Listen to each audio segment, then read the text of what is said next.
professora da Fundação Getúlio Vargas e coordenadora do Núcleo de Estudo da Burocracia, o NEB, e esse seminário ele é organizado pelo NEB em parceria com a Escola do Parlamento.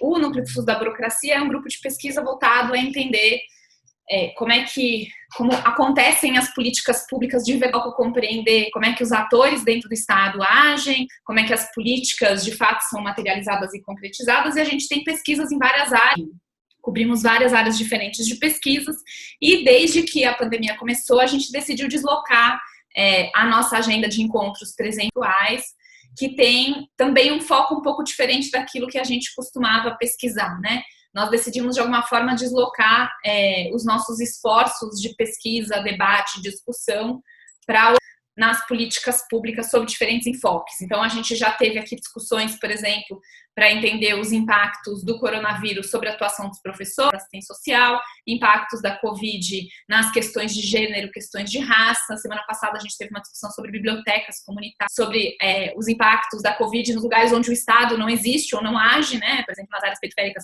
e de favelas.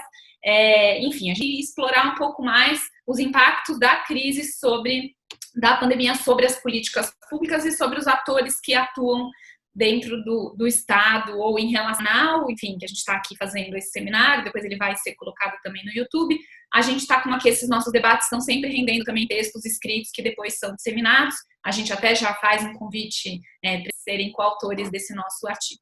Queria agradecer imensamente os nossos debatedores, palestrantes, eu nunca sei muito nome para dar, super bacana, hoje de diferentes áreas e interseções na política, e hoje o nosso tema é um tema que a gente nem imaginava que ia ser, sobre os impactos das fake news nas políticas públicas. A gente tem nas nossas pesquisas, na verdade esse nem era um tema que originalmente a gente tinha pensado no NEB, mas todas as entrevistas com profissionais da ponta, o tema das fake news está o tempo inteiro presente, seja porque nas escolas estão ligando pedindo coisa que ninguém sabe de onde vem, seja porque os profissionais da ação perguntam para eles, existe isso, existe aquilo, eu faço isso, eu faço aquilo, tem que tomar cloroquina, não tem que tomar cloroquina, e os profissionais não sabem como responder. Enfim, muito alarmante há algum tempo, mas especialmente agora, no momento de pandemia, fica mais difícil ainda lidar com elas, primeiro por causa de toda a emergência que a gente tem de tratar as questões na ponta, e as fake news podem inclusive gerar morte, né, é muito grave, mas também porque como as nossas interfaces com atores estatais, elas estão mais distanciadas do cotidiano, né,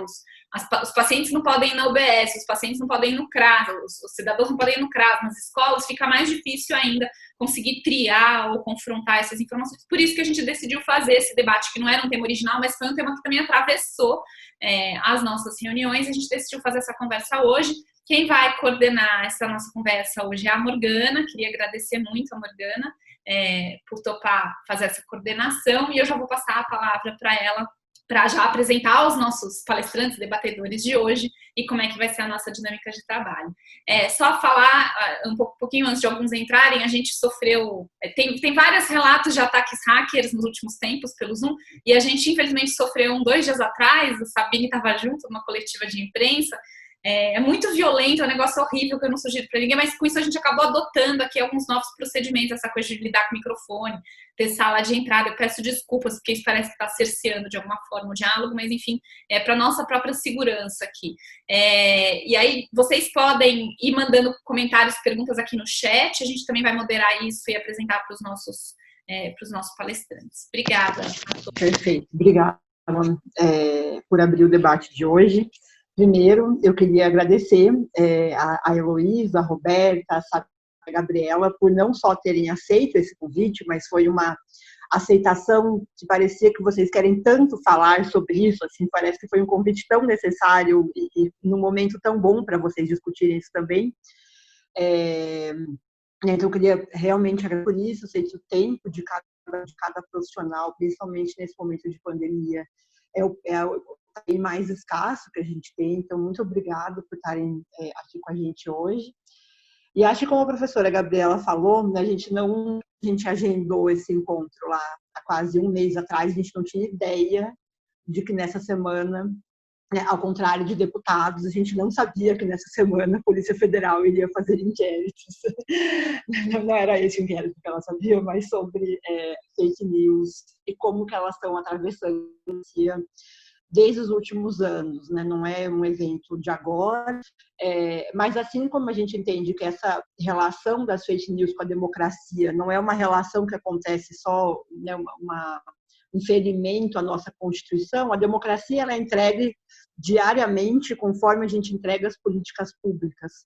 Né? Então, a gente permitir instrumentos desse calibre, né, atravessem a entrega das políticas públicas também é uma forma de ferir democracia. E isso se faz ainda mais grave nesse momento de pandemia. Fazendo mais grave porque a gente tem um número em ascensão de pessoas sendo infectadas, número de óbitos ainda bastante preocupante. Né? E existe uma discussão muito forte em se isso é fake news ou se isso é uma liberdade de expressão, uma liberdade das pessoas poderem se colocar e de elas estarem preocupadas, né, sobre o que está acontecendo e recebendo informações de todas essas frentes. Precisa da Unesco recente, 40% dos posts relacionados à pandemia em redes sociais são confiáveis, então é muita coisa. Falando de uma perspectiva mais pessoal, às vezes eu acho que essas fake news podem ser forma de você olhar para a realidade de uma outra forma, de fato, né? Então, por exemplo, no site do Ministério da Saúde, que está fazendo um banco de dados das fake news, tem uma que diz que café pode evitar o Covid, né? Então, eu tenho tomado café constantemente para ver se isso me ajuda de alguma forma. Mas eu também, pessoalmente, fiquei sabendo de pessoas muito próximas que sofreram ataques devido a não estarem seguindo alguma questão de fake news, né? Ou lidarem com pessoas que sequer acreditam que o vírus existe. Então, eu queria agradecer imensamente a Gabriela Solano, que é enfermeira, especialista em auditoria e trabalha na área de saúde no município de Guamaré, no Rio Grande do Norte. E atualmente ela está atuando como primeira assistencial no Hospital Universitário Ana Bezerra, na ala específica de Covid. Queria agradecer a Heloísa Giannitti, que ela é pedagoga, mestre em educação e atualmente está na Secretaria de Educação de São Paulo, na divisão de ensino fundamental e médio. A Roberta Ricardo Spires, que também é enfermeira, tem uma pós em gestão pública, atua na Secretaria de Estado da Saúde, na área de segurança da criança do Estado de São Paulo, e a Sabine, que é doutora em política científica e tecnológica pela Unicamp, e coordena a agência Poli, que é um projeto de divulgação científica. Então, eu vou para isso abrir o primeiro bloco, que é justamente essa tentativa de entender. Primeiro, eu gostaria que vocês se apresentassem, e essa tentativa de entender como que as fake news estão afetando o trabalho de vocês diretamente na entrega das políticas públicas. E por que durante um cenário de pandemia isso se faz ainda pior? Então, eu vou seguir a alfabética e vou começar passando a palavra para a Gabriela e depois vou passar para os outros participantes. Deixa eu abrir o microfone. Gabriela, acredito que o seu microfone já é tudo certo. Não. Deu. Ou não deu? Deu. Você pode testar se está funcionando? De novo.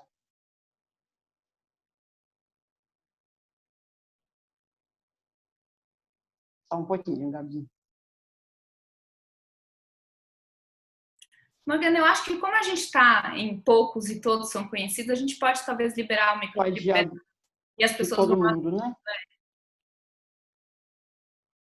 Eu allow participants to unmute themselves. Você que bloqueou aí? Oi? Ótimo, pronto. Então, oi, gente, boa tarde. Queria agradecer o convite.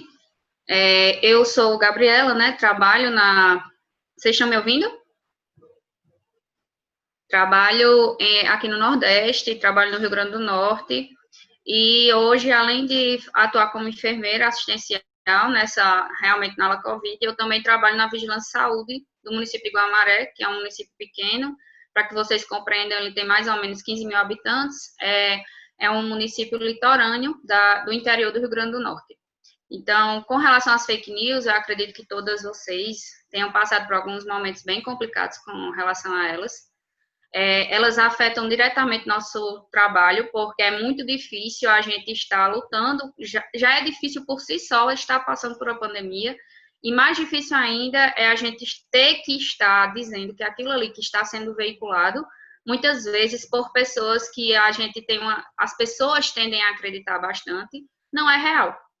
Então, isso dificulta todo o tratar, todo o falar com a comunidade. Muitas vezes a gente se depara com situações bastante complicadas. Então, uma das coisas que eu acho que até Morgana até já comentou, é que eles simplesmente acreditam que isso não existe. Que isso é história, que isso é algo criado, que o coronavírus não existe e que ele não está aqui. E aqui no Nordeste tem uma história que eu não sei se chegou para vocês, mas que em locais quentes o vírus não sobrevive.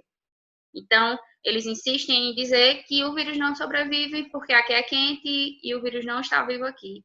E que realmente é uma história que está sendo contada pela mídia. Colocam muito essa questão de que a mídia está querendo dizer que existe, mas que na verdade não existe. Então, assim, isso dificulta, inclusive, na hora da gente dar um diagnóstico e pedir para esse paciente ficar isolado, para que outras pessoas não venham a contrair o vírus. E é muito complicado, né? Os profissionais de saúde que lidam diretamente com a assistência sabem muito bem o que eu estou dizendo. É diário o desgaste, né? Tentar conversar com aquele paciente COVID positivo que está bem, porque eu não sei aí, mas aqui a gente tem 70% assintomático mesmo. Só que ele, por estar bem, acha que não vai passar para ninguém e acaba sendo ele o transmissor e causando vários outros problemas para outros pacientes. E outra coisa assim que a gente escuta por muitos dizerem é que o coronavírus é uma simples gripe. É uma gripezinha que não vai matar ninguém e que só mata só os idosos. Então, isso é muito ruim para a gente. Isso a gente escuta diariamente, a gente escuta em vários setores e pessoas que a gente não é só o leigo, né? Alguns profissionais de diversas áreas, eles repetem essa história e realmente é muito difícil para a gente. Eu acredito que é isso. Obrigada, Gabriela. Eu vou passar para a Heloísa, então. Heloísa, você consegue, eu acho, já tirar, né, abrir o seu microfone.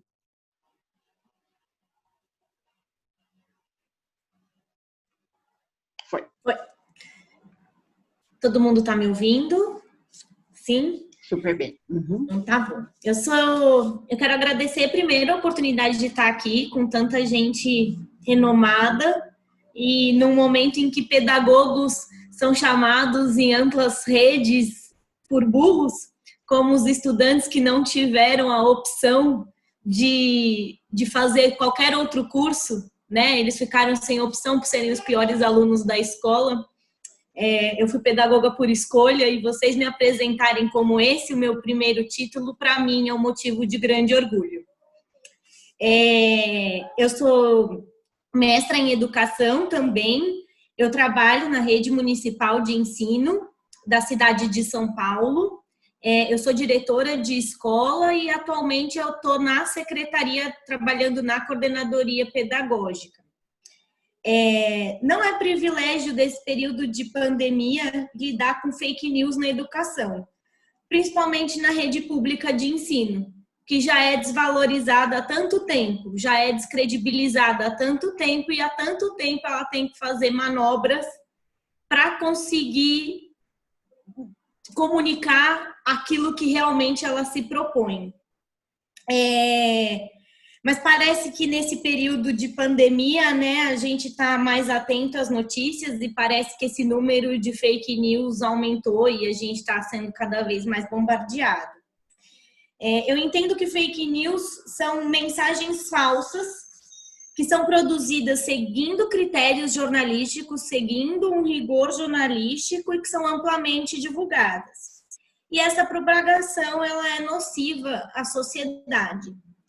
Toda crise, seja pandêmica como essa, como a do H1N1, que teve um menor impacto, né, mas também foi uma pandemia, ou qualquer outro tipo de crise, gera uma grande circulação de informação. E o mal de vários séculos é a comunicação, né? Então, a gente precisa estar muito atento o que é uma notícia, e ainda mais que hoje a gente tem muitos outros meios de comunicação, né? O que é uma notícia e o que é uma opinião que é divulgada como uma notícia. Então, acho que a gente tem um conflito de gênero textual mesmo, né? De gênero de discurso. O que é uma notícia e o que é simplesmente uma opinião que é divulgada como notícia. Para nos ajudar a pensar sobre isso, tem um artigo que chama Gripe Suína e Discurso Jornalístico do Ato Irresponsável, do Ato Irresponsável. O autor é o Felipe Costa e foi publicado esse ano, antes do Covid se tornar o que se tornou. Foi publicado bem no comecinho do ano. E o Felipe Costa, ele nos alerta sobre o uso da palavra. E que o ato do uso da palavra precisa estar conectado a outros atos para ser realmente um discurso, que são os atos estéticos, cognitivos e principalmente éticos.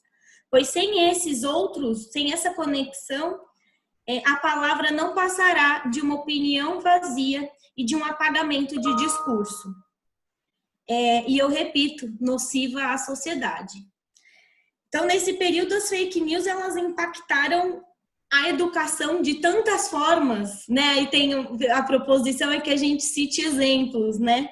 São tantos exemplos que eu poderia dar que eu acho que eu ficaria aqui as 2 horas. Mas eu vou falar em 2 âmbitos. Do âmbito da unidade escolar, né? O que nós, diretores de escola, temos passado, e no âmbito de rede pública, de rede municipal de ensino. O primeiro exemplo que eu vou dar é que saiu algumas escolas, alguns grupos de professores, enfim, organizaram campanhas de arrecadação de cesta básica para ajudar a comunidade, uma vez que nós estamos inseridos em comunidades com alto índice de vulnerabilidade. E misturou essa notícia interna de escolas específicas com o cartão da merenda que a Prefeitura Municipal de São Paulo disponibilizou para as famílias. E aí, as escolas, a informação foi tão cruzada que muita gente foi para as escolas cobrar dos diretores de escola de que saiu no jornal de que a Prefeitura Municipal de São Paulo ia dar cesta básica e cartão merenda. Então, que ia sair os 2, e foram informações cruzadas. E não, a gente só tem o cartão merenda e a cesta básica foram campanhas isoladas. E a comunidade, ao ouvir essa resposta, gera um certo desconforto, gera um problema, porque que X escola está fazendo campanha e essa escola não está fazendo a campanha, não está doando, enfim. Só que não era a escola em si, a escola só era um ponto de encontro. Isso foi um problema e você se sente mal e se colocando na pele desse profissional, né? Eu não estou ajudando a minha comunidade, eu não estou colaborando com a minha comunidade, é muito conflituoso. E no âmbito de rede municipal de ensino, a gente tem um problema, né? Nós somos em 418 mil estudantes no ensino fundamental.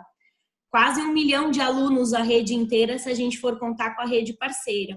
E todos os nossos estudantes, eles receberam um material em casa.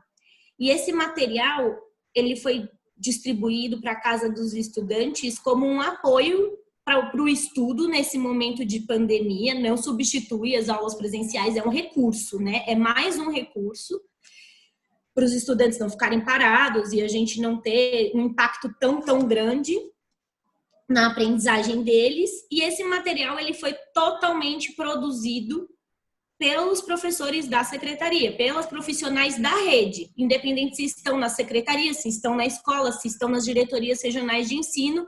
Não houve um repasse, nenhuma empresa terceirizada para fazer isso, e foi vinculado em mídias de grande circulação, de que houve um investimento de não sei quantos milhões para a produção desse material e que o material não está chegando na casa dos estudantes. Enfim, eu acho que diariamente a gente ouve isso e não se leva em consideração de que são 1 milhão de estudantes e a gente está na maior cidade da América Latina, né? Na maior cidade, nós somos a maior rede municipal de ensino da América Latina.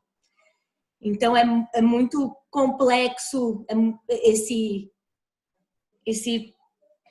contexto todo. E isso sem mencionar as inúmeras datas de retorno que a gente já teve, né? A gente já tem tanta data de retorno, de que acabou, e de criança chegando na escola com mochila, porque viu em tal lugar de que acabou a pandemia, que não tem mais nada, que é bem complicado. É bem complicado lidar com tudo isso. A gente que está na ponta, que é com a comunidade direto, precisa ter muito filtro e ter muita segurança do que está falando, porque é muita responsabilidade. É isso. Obrigada. Muito obrigada, Heloísa. Eu vou passar para a Roberta agora. Deixa eu te... Pronto, acho que já tinha o seu microfone.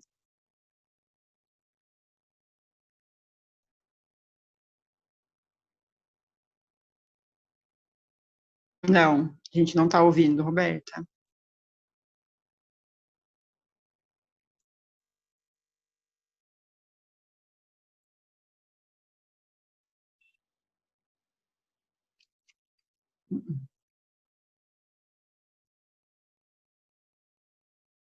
Você quer testar sem o áudio? Sem o fone, só com o som do próprio computador? Não, também não.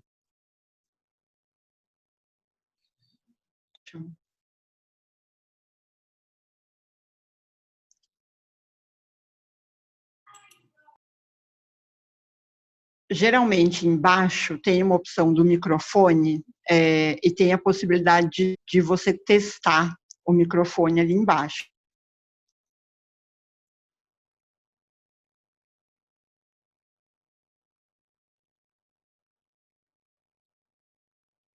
Não, a gente está lendo seus lábios.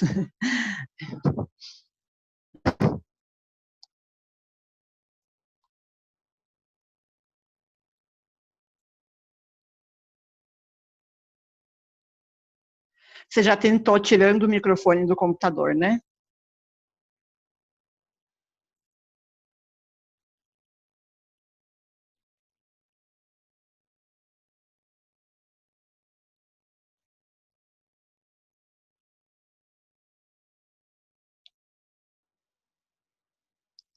Você quer tentar sair e entrar de novo? Geralmente tem uma opção ali embaixo que diz para você escolher qual que é o sistema de áudio que coloca de volta. E aí eu acho que nesse tempo a gente pode passar para a Sabine. Sabine. Isso. Passa para mim, então? Estão me ouvindo? Perfeitamente. Legal, deixa eu só ficar de olho aqui no meu tempo. Gente, obrigada pelo convite, é uma honra estar aqui com vocês, ouvir e compartilhar esse debate. Acompanho, na verdade, eu tenho acompanhado os webinars do NEB toda semana, ouvindo, e acompanhado a Gabriela, que eu acho que é uma entidade, porque ela faz um monte de coisa ao mesmo tempo e está em muitos lugares ao mesmo tempo. Então, acho que, na verdade, se a gente ligar a TV agora, ela deve estar dando uma entrevista lá. Muito legal acompanhar o trabalho de vocês. Bom, eu sou jornalista de formação, né? Eu sou jornalista, escrevo sobre ciência há 20 anos. Trabalhei bastante tempo na Folha de São Paulo, ainda escrevo quinzenalmente para a Folha de São Paulo. Não tanto, Gabriela. Mas eu sou jornalista, escrevo sobre ciência e essa é uma parte importante da minha atividade. Tem um projeto hoje de divulgação científica que foi mencionado, que se chama Agência Bore, que eu não vou detalhar, porque não vem ao caso, mas é um projeto que visa comunicar a ciência nacional a jornalistas, né, fazer essa ponte entre ciência nacional e jornalistas. E eu também sou pesquisadora, né, a minha área de formação na pós-graduação é política científica, então eu faço pesquisa na área de política científica, comunicação de ciência, educação científica, percepção da sociedade sobre a ciência. Então, o que eu vou pontuar aqui costura tanto a minha área de formação, as minhas pesquisas e o que eu tenho feito profissionalmente. Então, o primeiro ponto que eu queria trazer é o seguinte, a gente para relacionar também com fake news, o que já foi dito, né?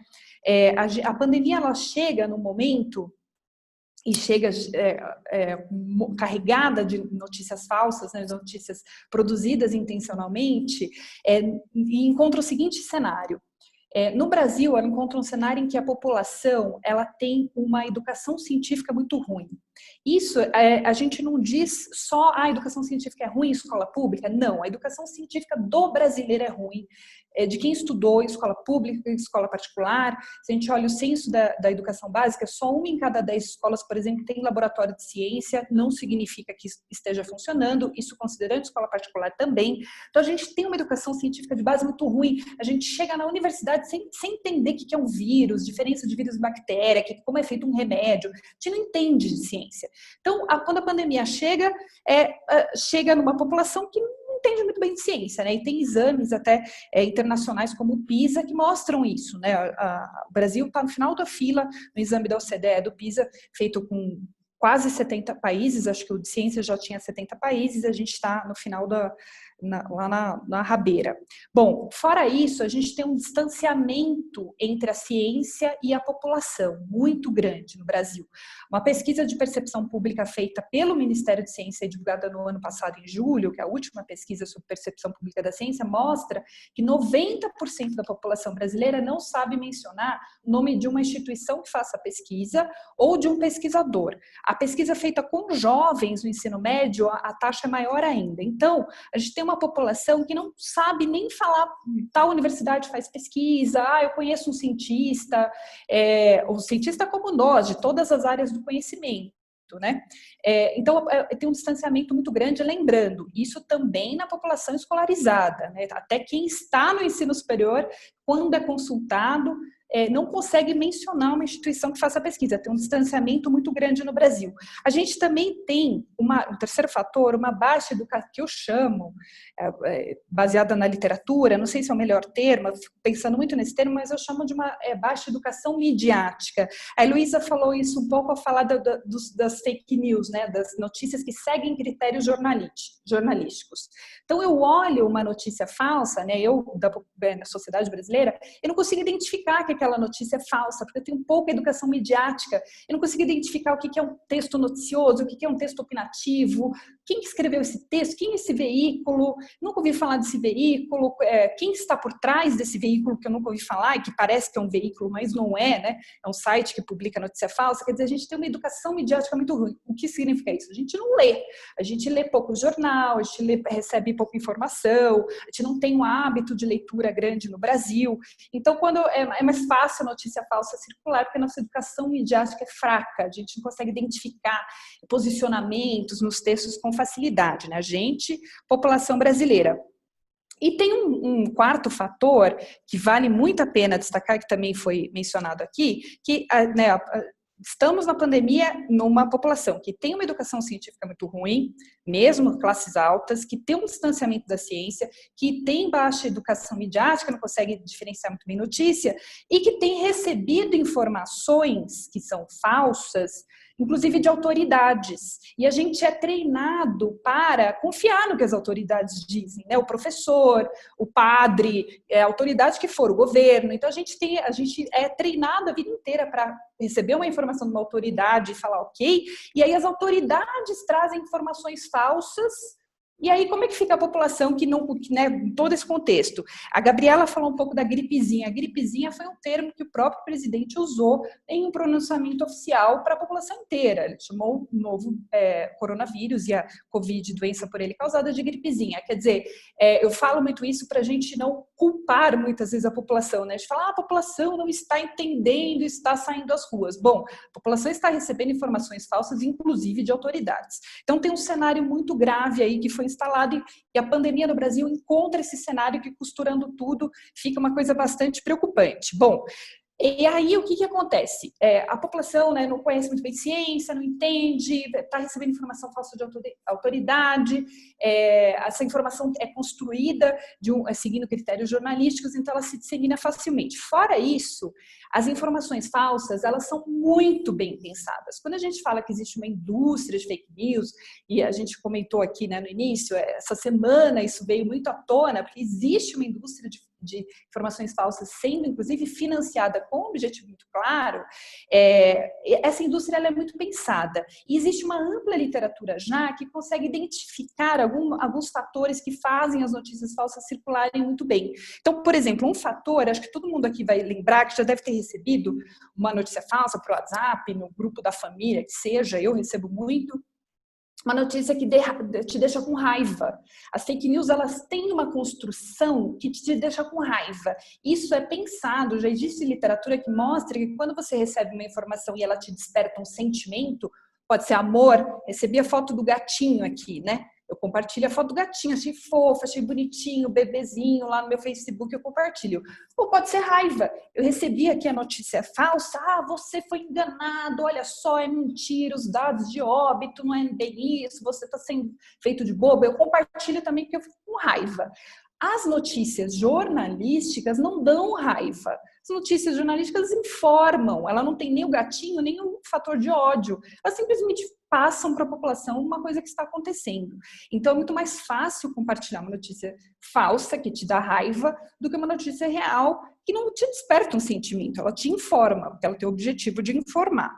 Bom, as notícias falsas, em geral, também, elas disseminam algo com a qual você gostaria muito de concordar. Por exemplo, eu gostaria muito que as academias de ginástica pudessem ser abertas, porque eu adoro fazer exercício. Então, eu recebi uma fake news que diz, tudo bem, para a academia de ginástica, a gente não tem problema nenhum.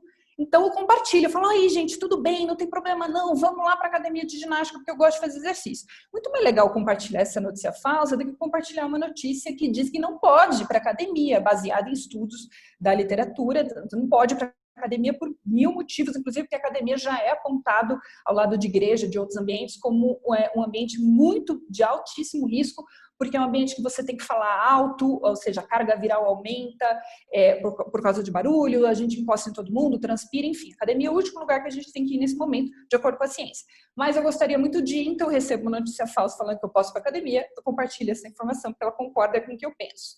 E também tem estudo que diz isso, é o que mais me preocupa, e muitas vezes a gente compartilha uma informação falsa, mesmo sabendo que ela é falsa. Ou seja, eu pego uma informação, eu entendi que aquilo não é bem aquilo, mas eu gostaria muito que fosse. Então, eu compartilho. Então, esse é o ponto que mais me preocupa, que isso acontece, inclusive, com pessoas altamente escolarizadas, que têm acesso a meios de informação, que tiveram educação científica minimamente, porque a nossa educação científica, de maneira geral, não é boa, mas que tiveram acesso e que, ainda assim, compartilham informações falsas, sabendo que não é bem aquilo, mas eu gostaria que fosse, então eu compartilho mesmo assim. Então, é um cenário bastante preocupante.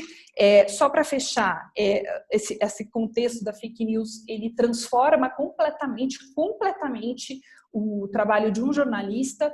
Quando eu comecei a escrever, né, sobre ciência há 20 anos, nunca imaginei que eu fosse escrever textos do tipo é mentira que tal coisa é tal coisa, que isso é uma não notícia, né? No jornalismo, a gente fala que a gente faz afirmações. Esse estudo chegou nessa conclusão. Nos últimos 2 anos, especialmente agora, no contexto da pandemia, eu basicamente tenho escrito que tal coisa não é o que foi dito que alguém diz que é. Muitas vezes dito por autoridades. Então, a gente tem muito mais combatido fake news do que informado a população, e poderíamos estar informando muito, já que temos já agora 6 estudos por hora novos sobre o novo coronavírus e a Covid sendo produzidos no mundo. Tem muita informação que a gente poderia informar a população. No lugar disso, a gente fica escrevendo, combatendo fake news. Então, isso que eu queria falar e costurar tudo aqui. Espero que o microfone da Roberta esteja acionado. Bem, a Érica está tentando ela também. Roberta, quer tentar? Vamos ver se tem chance? Não.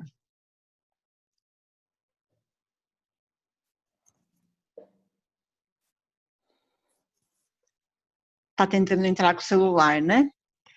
Perfeito. Então, Desculpa, Morgana, só avisar para a Roberta que eu mandei umas mensagens para ela para explicar como é que ativa, muda. Não sei se ela viu no chat privado. Mas só isso, desculpa. Tá bom. Roberta, tem privado aí que eu acho que a Carol está tentando falar com você. Se conseguir ver, a gente está aqui para ajudar. Enquanto isso, eu queria voltar, então, para a Gabriela e para a Heloísa, né, em frente a esse cenário, o que vocês têm feito no dia a dia para lidar com isso? Né, como que é o esforço de vocês para lidar com essas fake news no cotidiano, tanto com quem vocês, né, tanto com o celular, às vezes até com as próprias pessoais de vocês, para depois a gente poder extrapolar quais são possíveis propostas, né, que a gente pode discutir num campo maior, mas primeiro eu queria entender como que vocês lidam com isso no dia a dia. No âmbito pessoal, eu realmente tento combater. Quando eu recebo, porque a gente acaba recebendo em grupos, inclusive de colegas de profissão, que isso é o que mais me tortura, assim, você vê uma informação que, notoriamente, ela tem um lado que não é tão real, não é fidedigno, e mesmo assim você compartilha, você coloca nos grupos. E eu sempre combato, porque o que é que eu digo aos meus colegas? Se você é um profissional de saúde, você está à frente desse processo, e você mesmo está compartilhando uma história que não é verídica, uma notícia que não é real, a população vai acreditar no que você está dizendo. Então, assim, eles, inclusive, teve um momento que eu fiquei muito chateada, que foi, eu acho que todos viram um vídeo de Drauzio Varela, que ele tinha feito bem anterior, ainda no início do ano, que ele colocava que seria um vírus simples, que ele não mudaria sua rotina. Só que esse vídeo, ele se propagou aqui para nós mais ou menos em março, já no final de março, início de abril, onde a gente já configurava um momento mais crítico, já se entendia que não era uma doençazinha, não era uma gripezinha. E o próprio Drauzio, ele fez um vídeo e falou realmente, falou da realidade, né? Então, as pessoas estavam naquele momento, já em março, final de março, início de abril, compartilhando de forma bastante exagerada esse primeiro vídeo. Então, o que é que eu fazia? Eu recebia esse primeiro vídeo e, de imediato, eu já mandava o segundo do próprio Drauzio Varela. E isso é no pessoal. Quando a gente fala de políticas públicas, né, de se trabalhar dentro de uma Secretaria de Saúde, a gente tenta trazer para nosso lado, né, trazer para o lado real da história, os profissionais de saúde que estão na ponta, que estão na assistência, para que nos ajudem perante a população. Então, a gente sempre pede que eles mantenham a conduta realmente, vejam os estudos, a gente sempre, toda semana, quase todos os dias, a gente manda os estudos reais, né, da Organização Mundial de Saúde, de fontes fidedignas, para que essas informações, sim, sejam repassadas, e não as fake news. Então, é um trabalho realmente de formiguinha, não é fácil, não é fácil. A gente recebe por dia, várias notícias irreais, né? A questão da temperatura, que o vírus não vai se propagar, a questão de lavar o nariz com soro, eu não sei se chegou para vocês, mas isso foi propagado de maneira absurda por aqui. Então, são notícias que foram sendo propagadas e ainda são todos os dias. Então, a gente tenta trabalhar nesse sentido. E, imediatamente, chega a fake news, a gente coloca o real. Então, Sabine falou muito bem. O momento hoje é muito mais de dizer isso não é real, isso não é verídico. Então, a gente está o tempo todo nessa briga. Pessoal, vamos ter um pouco de foco. Isso aí não é real. Dizer que a gente já passou do pico aqui no Nordeste, aqui na minha região, há mais ou menos um mês, olharam para mim e disseram, nós não vamos passar pelo pico, isso não vai chegar aqui. Claro que vai, claro que chegou, a gente está num momento bastante crítico agora, né? No Rio Grande do Norte, minha realidade, a gente já está com 100% dos leitos de UTI já ocupados, e aquela fake news lá de um mês fez com que as pessoas meio que afrouxassem a sua preocupação e assim afrouxassem inclusive o isolamento social, e isso tornou a história bem pior, né? A gente está num cenário bem pior do que poderia estar por conta de uma historiazinha que soltaram lá no início, né? Uma fake news que soltaram lá no início e as pessoas acreditaram. Então, é muito difícil, mas a gente realmente tenta fazer esse trabalho de formiguinha diariamente. É mais isso mesmo. Oi? Roberta? Oi, acho que agora eu consegui pelo celular. Eu vou sair, senão vai dar um pouquinho.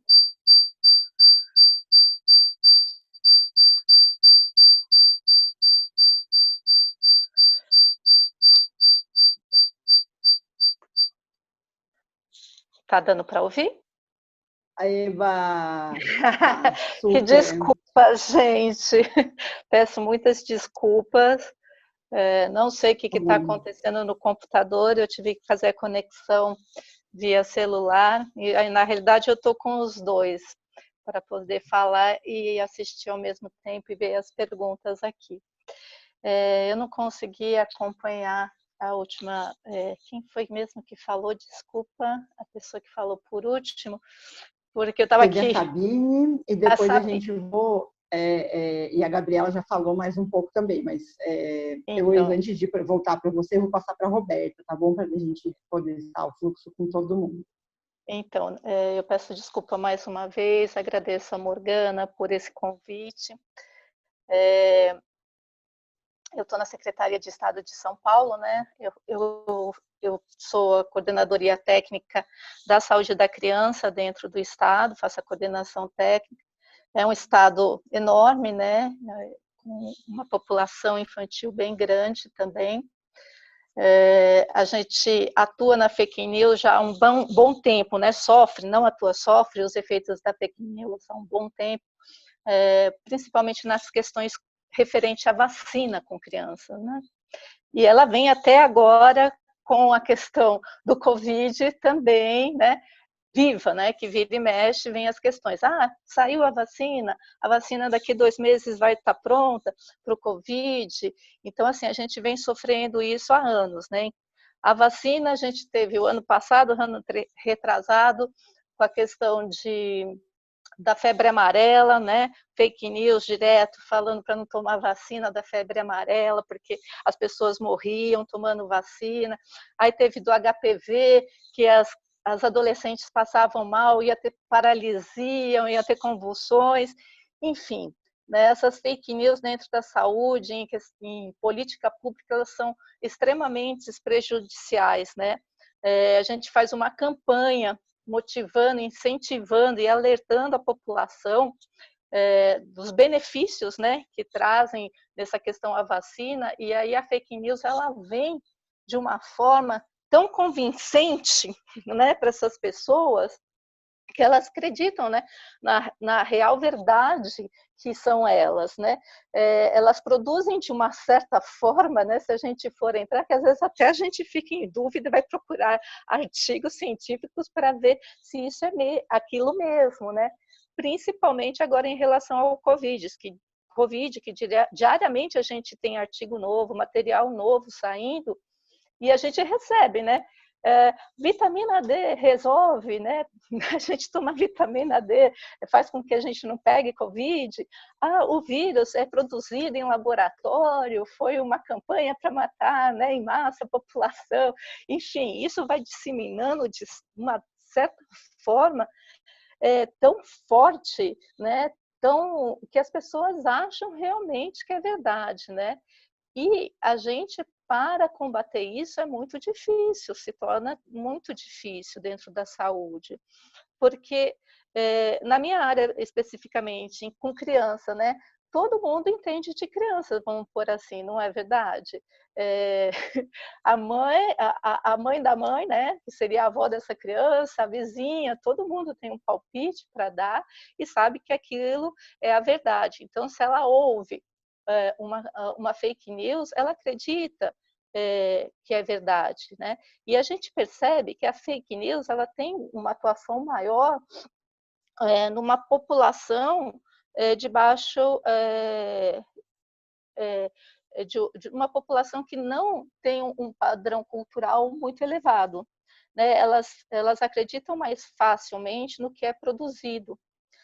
Então, a gente tem visto isso, né? A própria Organização Mundial da Saúde, ela faz algumas colocações, né, com a questão da fake news sendo prejudicial mundialmente para as baixas coberturas de vacina, né? Não é só aqui no Brasil, mundialmente nós tivemos uma baixa cobertura de vacina ano a ano, né? Isso já faz mais de décadas que vem acontecendo, e isso traz outros problemas, né, na parte de doenças para a gente, né, na parte epidemiológica, do tratamento, do acompanhamento dessas doenças.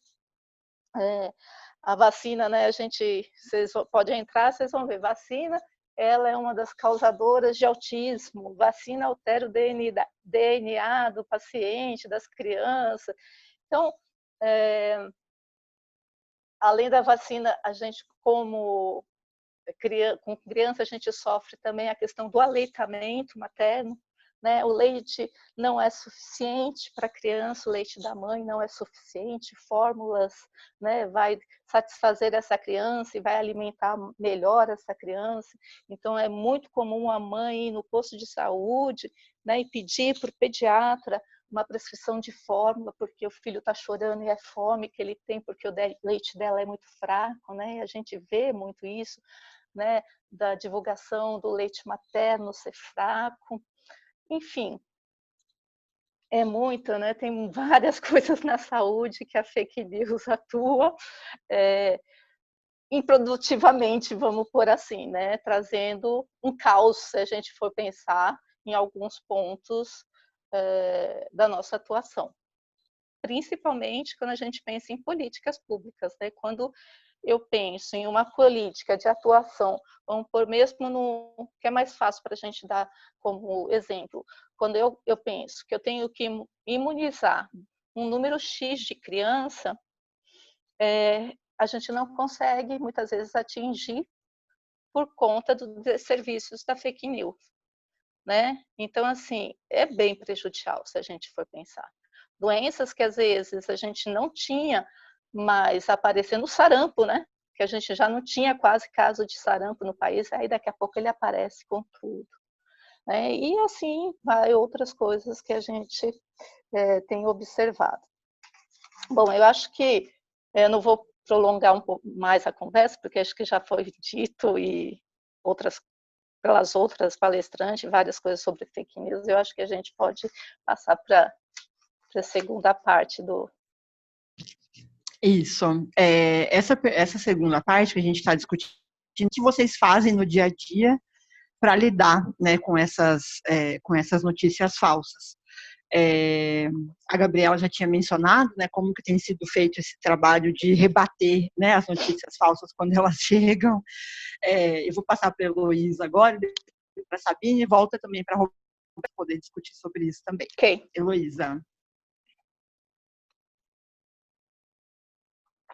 Obrigada, Morgana. Interessante pensar, né, o que a gente tem feito para lidar com a fake news, porque não é uma escolha, né? A gente precisa lidar.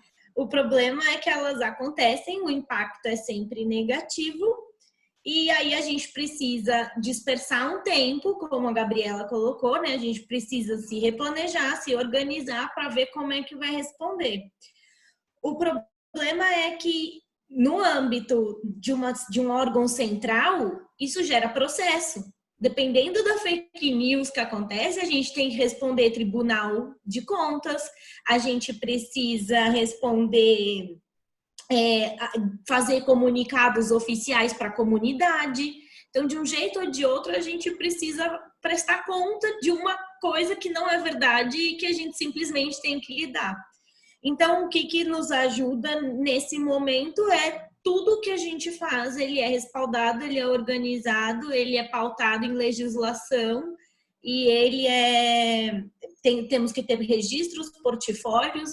Então, qualquer comunicação que é feita, ela segue todo um protocolo para ser oficial.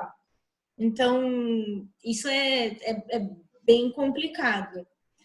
Demanda tempo, demanda organização e, principalmente, a gente fazer muitas projeções e organizações de procedimentos, sabe? Então, se porventura você já começa a planejar que vai ter uma fake news, você já começa a planejar o que as pessoas podem dizer ou desmentir, e enfim, é bem complexo. Então, o que nos ajuda, né, como a Gabriela falou, é já planejar um jeito de rebater, e isso gera um retrabalho.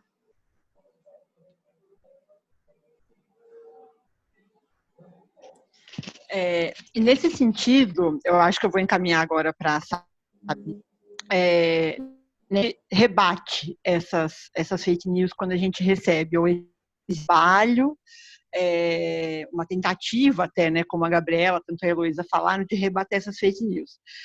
Mas a informação que a gente rebate, ela não deixa as pessoas com raiva, ela não deixa as pessoas alegres, né? Ela não concorda necessariamente com o que eu penso. Né? Então, às vezes, a pessoa simplesmente não recebe. Eu já desmenti fake news e as pessoas falavam, por que que a sua informação é verdadeira e a minha é, né? Como se fosse uma questão pessoal de qual informação que vale mais, né? Tipo de informação que com qual tipo de informação a gente consegue rebater fake news, né? Tipo, eu já encaminhei mensagem da Lupa para colegas meus e eles falaram, mas eu não acredito na agência Lupa, né? Que vai ver se alguma coisa é falsa ou não. Como que a gente lida com isso, Sabine? Você tem alguma resposta nesse sentido? Nossa, se eu tivesse uma resposta, eu ia estar loucamente fazendo o que eu acho, né, o que eu espero um dia a gente descobrir que tem que fazer. Mas um pouco na linha da pergunta, eu vou dizer algo que vai contra mim mesmo, vai contra o que eu faço.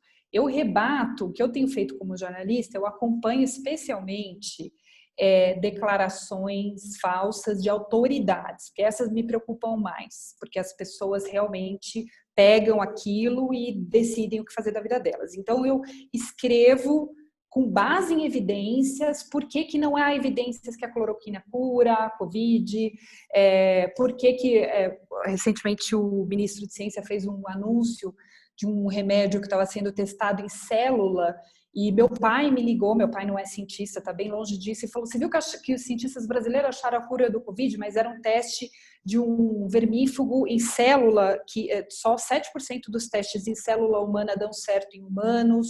Então eu pego essas afirmações de autoridades, vou na ciência, escrevo um texto mostrando que não é bem assim. Por que eu digo que isso não necessariamente dá certo? Exatamente pelo que você falou.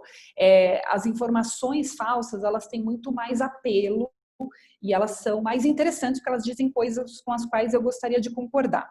O que eu tenho observado e que a literatura tem começado a apontar, que parece que é uma proposta boa, e que eu digo que é contra o que eu faço, porque eu vou lá e mostro um gráfico, mostro dado, mostro um monte de coisa chata. O que parece que tem funcionado são as informações que humanizam o dado científico.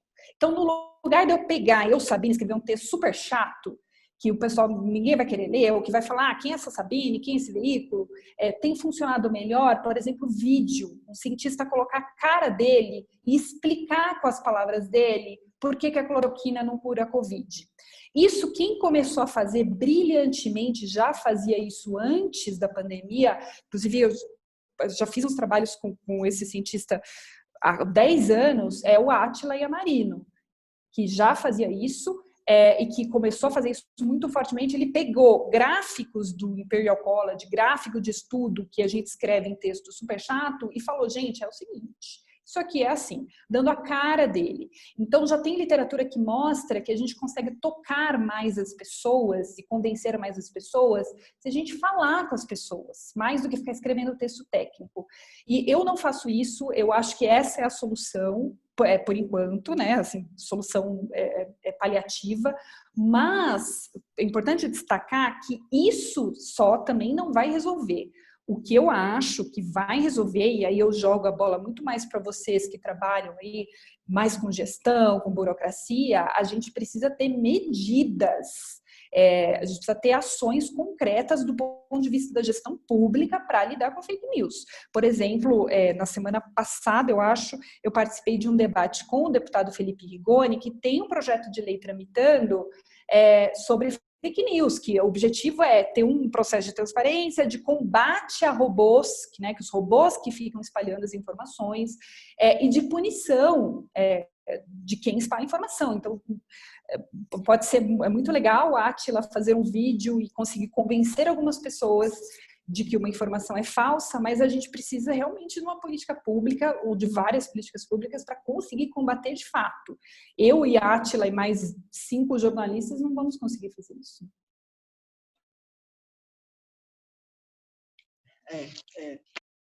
É uma atividade quixotesca para a gente conseguir fazer em 2 ou 5 pessoas, né, na realidade que a gente tem agora. Roberto, Diga com a gente como que vocês estão fazendo para lidar com isso no dia a dia, quais são as práticas que vocês assumem, existem essas práticas, o que você faz quando você está atendendo o cidadão que chega com uma fake news, né? Você vai ter que abrir seu microfone. Microfone fechado, calma aí. Deixa eu abrir.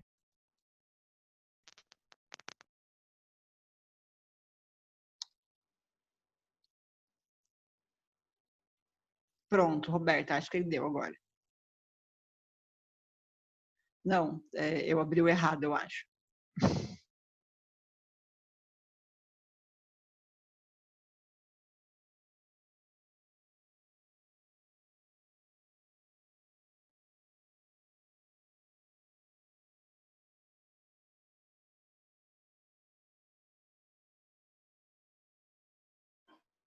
Oi. Pronto. Pronto, estão escutando agora, né? Poxa, eu pensei que a Sabine ia dar a solução para nós agora. Ou pelo menos ajudar. É brincadeira. Na realidade, a gente tem alguns canais, né, que a gente usa de informação. O próprio site da secretaria, a gente passa informações através do site. A gente tem feito muito web, a gente tem o canal de atendimento direto, né, ao cidadão, e todas as dúvidas a gente procura responder da melhor forma possível e numa linguagem que ele vai entender, né? Porque eu acho que isso que a Sabina colocou é muito importante. A gente não tem uma linguagem, muitas vezes, que ela seja atrativa para a pessoa que está ouvindo, pelo usuário, pelo consumidor, quem for, pela população em si, né? Principalmente eu falo pela saúde, a gente tem muito uma linguagem técnica, né? Que dificulta, é cansativo, dificulta o entendimento das pessoas. E então, assim, o que a gente procura é ter uma linguagem mais popular, né? Para ele entender o que você está falando. E outra questão é informar bem, através das nossas webs que a gente faz, o próprio profissional de saúde, porque ele está na ponta atendendo essa população e ele tem que saber como informar essa população. Ele também tem que estar informado.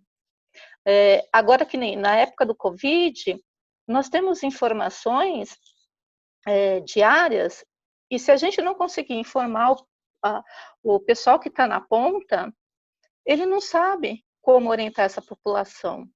Ele não sabe o que falar ao certo, porque ele também recebe um monte de informações que muitas vezes ele desconhece se é verdade ou não. Até ele fica na dúvida.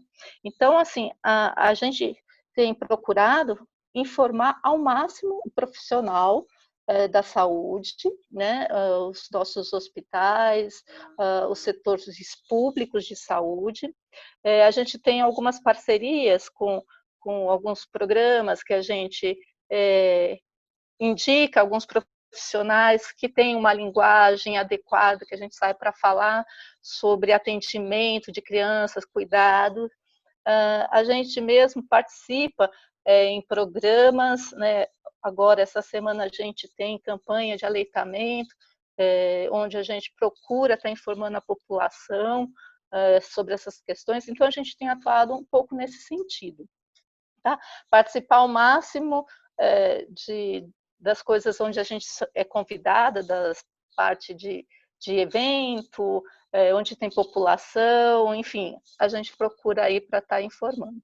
E está sempre disponível, né? Que eu acho que é esse que é o importante, você está disponível para passar essa informação. A gente tem algumas perguntas aqui que são do pessoal que também está no Facebook. Uma delas, acho que é uma pergunta um pouco mais ampla. Alguém está perguntando qual que é o impacto psicológico das fake news na sociedade. Assim, As pessoas só fez essa pergunta, não sei se alguém de vocês consegue dialogar, responder com isso, mas acho que é uma pergunta interessante.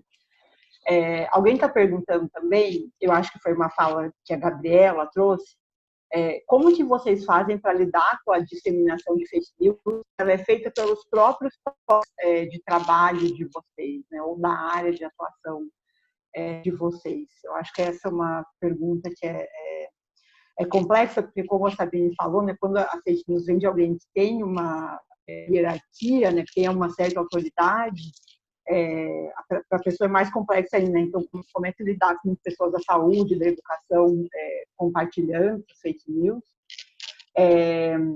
E a Gabriela Lota fez 2 perguntas. Gabi, você quer falar as perguntas? Eu estou tendo dificuldade de ler.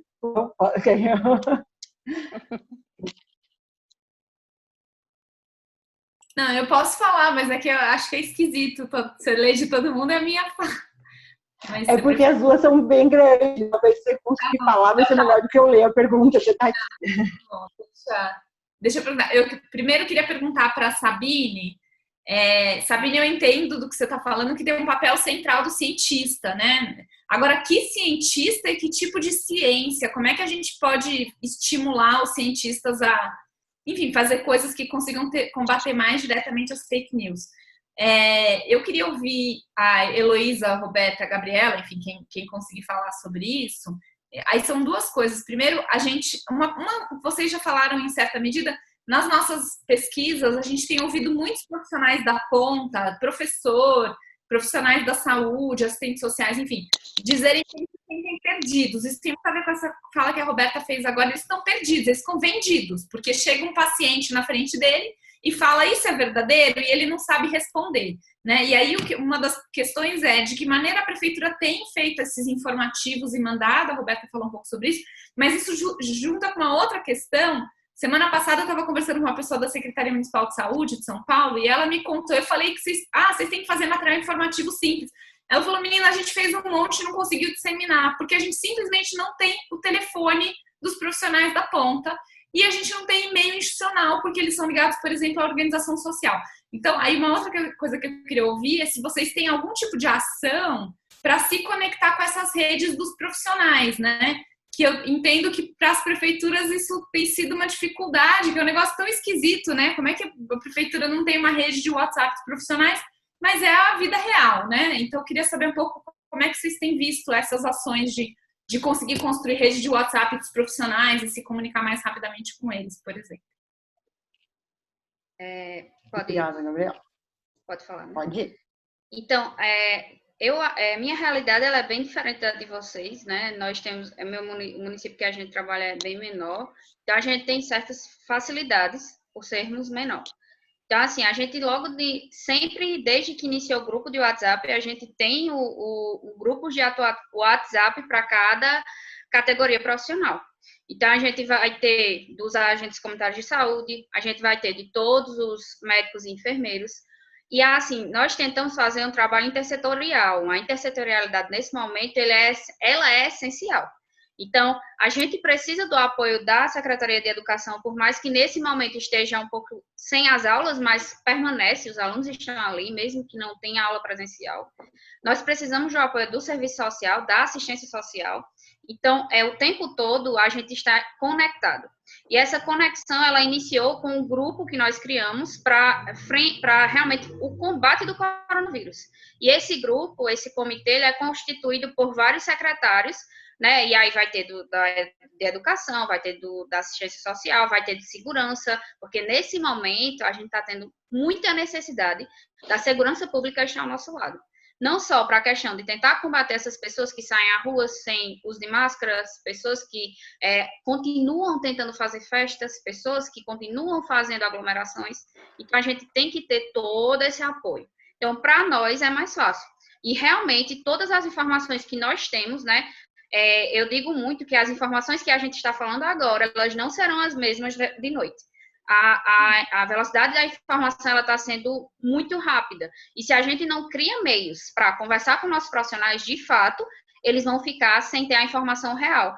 Porque, vejam bem, eles estão na assistência, nesse momento é absurda a procura do serviço, da atenção básica, né? da atenção especializada, eles estão lá, estão atendendo e eles precisam saber de tudo. E como é que eles vão saber se eles estão lá atendendo?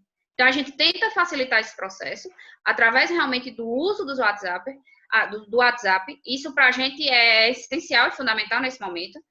Além disso, a gente tem um e-mail institucional da prefeitura, ele foi algo que a gente construiu parecendo que a gente sabia que ia acontecer isso aconteceu ano passado, onde foi feita uma rede institucional, onde tudo é via um DOC, né? Ele é um programa gerido pela prefeitura, onde todo mundo está conectado. Então, se a gente tem, por exemplo, um ofício circular para todas as secretarias, a gente consegue enviar pelo e-mail. Então, isso vem facilitando o nosso contato, não apenas com as secretarias, mas com nossos profissionais. Então, assim, o WhatsApp veio para nos ajudar e assim também como um DOC. E mesmo com todo esse contato diário, com todo esse contato manhã, tarde e noite, ainda assim, informações às vezes saem desconectadas e a gente sofre também com isso. Então, fica sempre repetindo para ver se o que é real, ele prevaleça. Entenderam?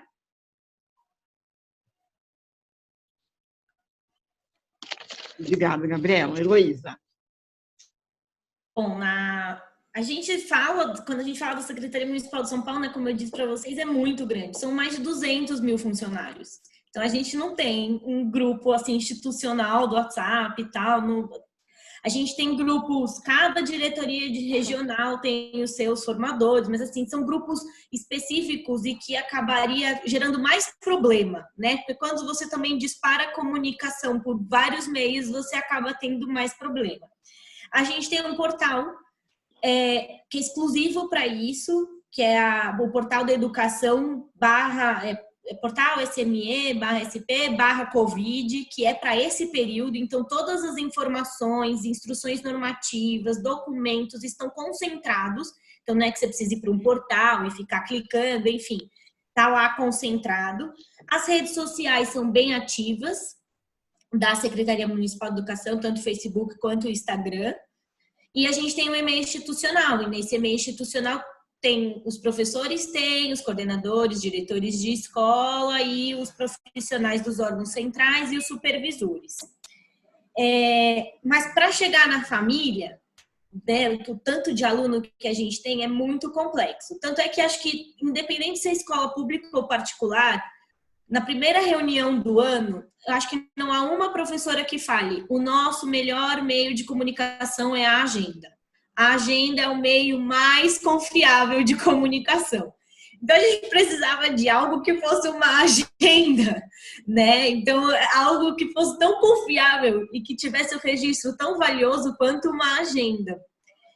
O que a gente precisa é pensar em política pública de expansão da internet e ver a internet como um bem público essencial, né? Hoje a internet é pago, é caro.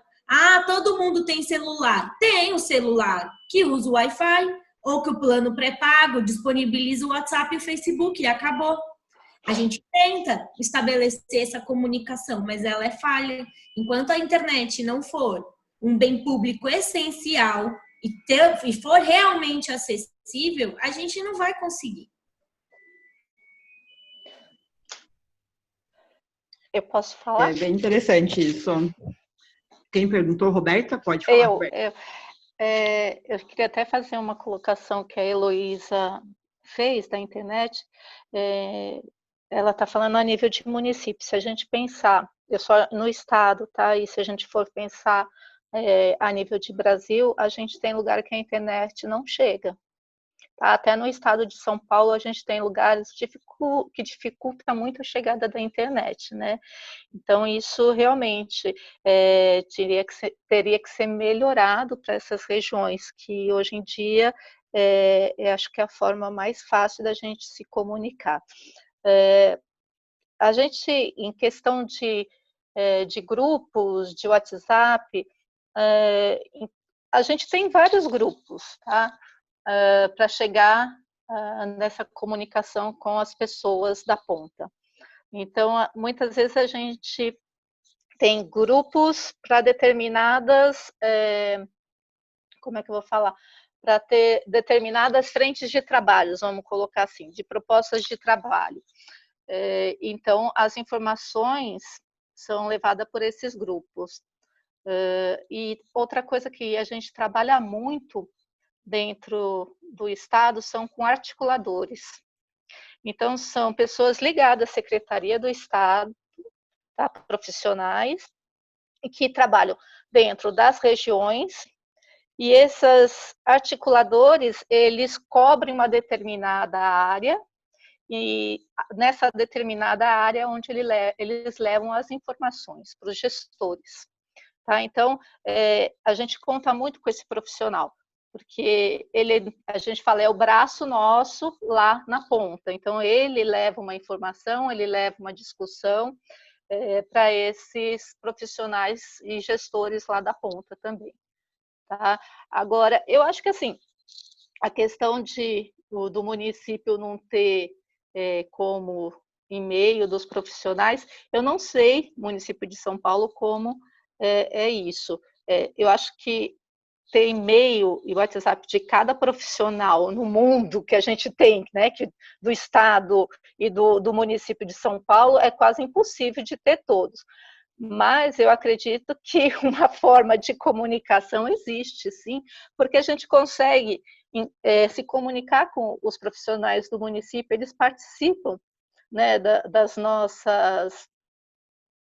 nossos encontros enquanto saúde, e muitas vezes também enquanto assistência, eles estão presentes também.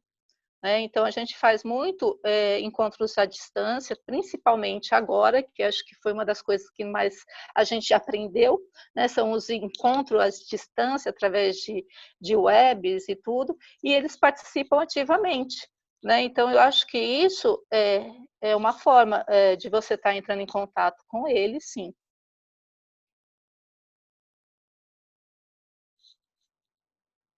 Ótimo.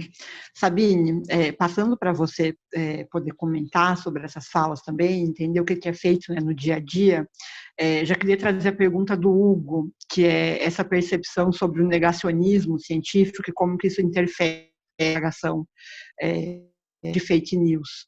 Ele também completa com como bibliotecas e profissionais das bibliotecas poderiam contribuir para a diminuição desse impacto. Então, se você puder comentar algo sobre isso, ia ser bastante relevante. Obrigada.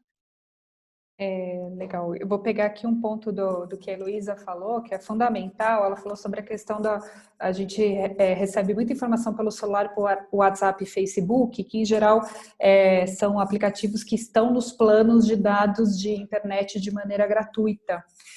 Mas a gente não tem acesso, né? Se eu recebo uma informação pelo WhatsApp e eu quero buscar, deixa eu ver se essa informação é falsa. Eu não consigo olhar no Google, eu não tenho Wi-Fi. Isso é fundamental. Então, se a gente pensar numa questão macro, né?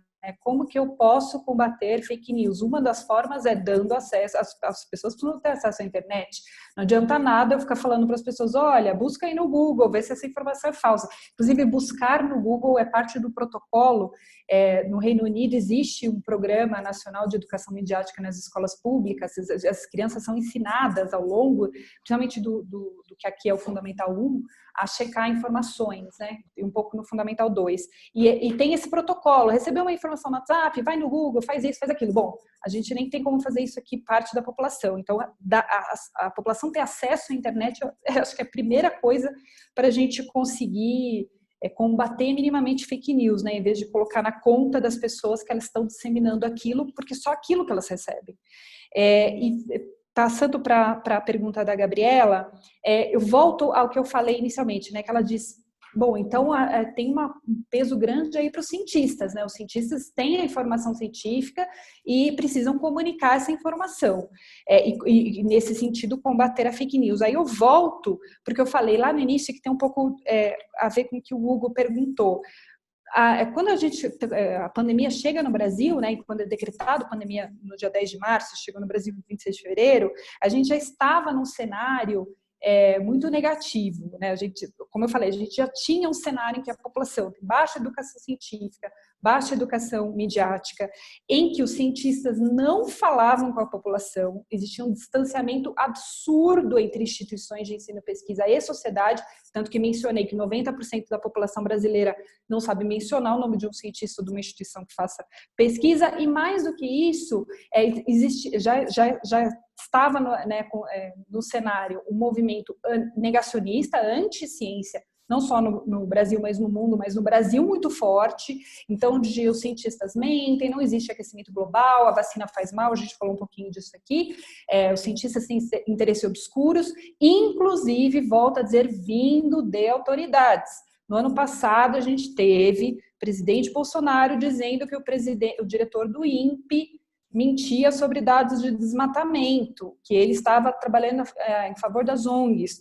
No ano passado, a gente teve o ministro Weintraub dizendo que cientistas das universidades públicas brasileiras fazem festa pelado no campus e plantam maconha no lugar de desempenhar academicamente. A gente passou um ano inteiro falando que cientista mente, que está em favor da ONG, que não trabalha, que planta maconha, e informação negacionista vindo de todos os lados. Aí agora a gente fala, população, presta atenção no que os cientistas estão falando. Sendo que a gente passou um ano falando que eles não trabalham, que eles não fazem nada, que eles estão com interesses obscuros. Então, a população, a pandemia encontra esse cenário, a população estava completamente descrente, desconectada da ciência. Bom, então, e são cientistas que têm esse papel, né, de informar. O que eu digo como jornalista? Como jornalista de ciência, 20 anos tentando, né, passar informação científica, escrever texto e entrevistar cientistas. Isso ainda é muito difícil localizar um cientista no Brasil, é muito difícil convencer um cientista a falar com a imprensa, e eu falo muito de imprensa porque a imprensa é uma importante ponte entre cientistas e sociedade. Então, a imprensa é uma ponte significativa, existem outras, né? Museus, canal do YouTube, mas a imprensa ainda é a principal ponte de acordo com a literatura. É muito difícil um jornalista encontrar um cientista, muitas instituições de pesquisa não têm assessoria de imprensa que faz esse trabalho para ajudar os jornalistas. Quando tem essa assessoria de imprensa, ela é institucional, ela fica fazendo a agenda do reitor, mas ela não se preocupa em divulgação científica. Os cientistas têm dificuldade de falar e não é por culpa deles, não é porque o cientista é um grande ser introspectivo que não sabe falar, não é isso, é porque ele nunca foi treinado. Durante a vida inteira do cientista, a gente fica falando para ele, você tem que falar com seus colegas lá no congresso acadêmico, mas a gente nunca explicou para ele que ele também tem que falar com quem não é cientista e como fazer isso, que ele tem que dar entrevista, que ele tem que falar com o congressista, que ele tem que explicar no bar a ciência que ele faz. Quer dizer, a gente nunca preparou o cientista para fazer isso, agora a gente fala, cientista, faça isso. Quer dizer, o cientista não é treinado, não existe um apoio institucional para ele fazer isso. Muitas instituições não têm assessoria de comunicação, não tem nenhuma iniciativa, então o cientista proativamente vai aprendendo na marra a falar com a imprensa e consequentemente com a sociedade. É super difícil, é muito difícil. Semana retrasada, por exemplo, escrevi um artigo sobre cloroquina e eu me dei conta, né, novamente a cloroquina, muitos artigos já sobre cloroquina, e eu me dei conta que eu não sabia a diferença entre cloroquina e hidroxicloroquina, e eu queria explicar para o leitor. Aí eu comecei a tentar achar um cientista para me explicar qual a diferença entre cloroquina e hidroxicloroquina, que até aquele momento eu não sabia. Aí eu consegui falar com um químico da Unicamp, ele falou, não, peraí. Aí ele me mandou pelo WhatsApp a fórmula da cloroquina e hidroxicloroquina. Aí eu fiquei olhando aquela fórmula, eu falei, mas o que é isso? Ele falou, aí a diferença, a hidroxicloroquina tem um hidróxico, e mostrou o H. Eu falei, mas eu tenho que explicar para o leitor, qual a diferença? Por que a gente está falando de duas drogas que têm quase o mesmo nome? O que é isso? Aí ele falou, não, é que uma é derivada da outra. Eu falei, tá bom, era isso. Então isso acontece diariamente, o cientista ele não tem a menor ideia do que é a população, ele acha que ele precisa mostrar a fórmula da cloroquina para a população entender o que é cloroquina. Então é muito difícil. Agora, não podemos botar na conta do cientista, super importante, os cientistas têm que ter treinamento, as instituições têm que ter políticas institucionais para que os cientistas falem com a sociedade, com a imprensa, e sempre digo isso, os cientistas têm que fazer parte da atividade deles falar com a imprensa, eles têm que ser avaliados por isso, não só pelos papers, eles têm que ser avaliados pelas entrevistas que eles dão, pelos webinars que eles participam, pela visita na escola. Isso é feito, por exemplo, nos Estados Unidos. É muito mais fácil entrevistar um prêmio Nobel nos Estados Unidos do que um cientista da USP, sempre disse isso. Por quê? O cientista lá dos Estados Unidos, quando ele vai pedir um grant lá para o National Science Foundation, ele mostra que ele deu uma entrevista para a jornalista coitada lá da Folha, que era eu, e ele ganha o grant por causa disso, porque ele mostra que ele tem impacto mundial. E aqui no Brasil, o cientista que dá entrevista, ele só perde tempo e não ganha nada com isso. Então, a gente realmente precisa pensar do ponto de vista da política institucional e da política nacional, que a comunicação com a sociedade precisa ser prioridade. Muito legal, muito mesmo.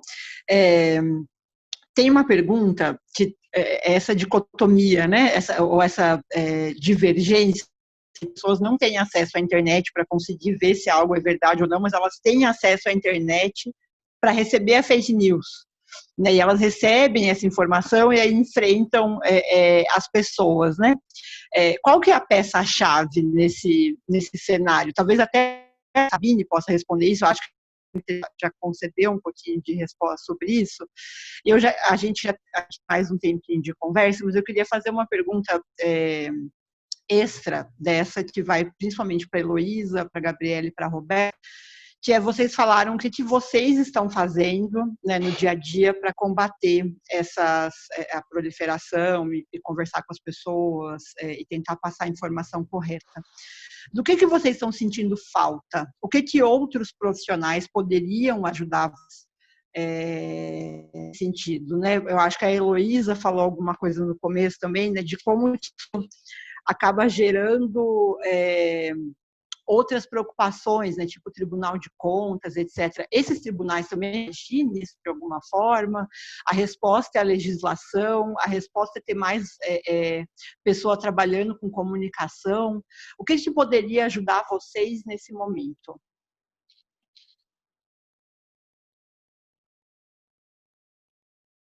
Tem uma ordem? Posso passar para você? Podemos seguir a ordem que a gente tem seguido. Então, eu acho que nesse momento a gente precisa demais da justiça mesmo do nosso lado. Então, eu acredito que tomar medidas reais de judiciais, elas são necessárias mesmo, porque a gente só consegue combater se a gente tiver um órgão maior que nos ajude nesse sentido. E, além disso, nós sentimos falta, sim, de profissionais da comunicação do nosso lado, para nos ajudar, inclusive, a conversar com a comunidade. Pessoalmente, eu acredito, assim, eu entendo quando Sabine fala e acredito, sim, que o cientista precisa conversar mais com a população, que ele precisa ser instruído para conversar, ele sabe muito tecnicamente, mas ele não tem, talvez, não sabe lidar com a população diretamente, para que a população entenda e compreenda o que ele está dizendo. Mas eu acredito que nesse momento que a gente vive, é muito importante que aquele médico, aquela enfermeira, aquele técnico de enfermagem, aquele profissional lá da ponta, onde a comunidade se vê ligada, onde existe um elo entre eles, converse diretamente com eles. A gente, lá no nosso município, a gente está tentando fazer lives semanais. Essas lives a gente chama para a frente da câmera realmente quem está lá dentro, quem é aquela pessoa que a gente olha e confia, que a população olha e confia no que ela está dizendo. Então, vem os secretários, vem profissional lá da ponta mesmo, um médico, um enfermeiro, um técnico, para que converse com a comunidade e a comunidade se veja nele. Então, é necessário que tenha essa pessoa de confiança deles, não apenas que tenham conhecimento, mas que seja uma pessoa que eles tenham essa certa confiabilidade. E aí a informação ela tende a se expandir mais fácil. Depois que nós iniciamos com esse procedimento de lives, a gente viu que houve, sim, uma melhor adesão ao que se fala. A gente rodava muito com carro de som, aqui ainda tem isso, certo? A gente roda com carro de som, pedindo para que as pessoas não saiam de casa, façam uso de máscara, evitem aglomerações, lavar as mãos, higiene. E esses carros de som, eles ficam rodando, mas às vezes as pessoas elas não dão tanta importância. E quando eles veem que aquela enfermeira que está lá da ponta, que me atendeu no meu pré-natal e que está dizendo o que eu devo fazer, eles escutam melhor. Então, talvez colocar essas figuras onde existe essa ligação com a comunidade para falar, facilite muito esse processo. Gabriela, só para pedir para você complementar, como que vocês têm divulgado essas lives? Como que é operacionalizado o processo? Quem é que faz? Como é que é o profissional? Certo. Nós temos uma assessoria de comunicação, né? São 2 profissionais que nos ajudam nesse sentido. Como mais uma vez a gente utiliza o WhatsApp em linhas de transmissão também, então a gente tem um certo, eu não sei quantificar com vocês, mas existe um número de números em lista de transmissão, onde se manda live, irá acontecer tal hora, tal dia, com tais profissionais. Se virou rotina na terça-feira de que aconteçam essas lives, certo? E aí os profissionais são variados durante a semana.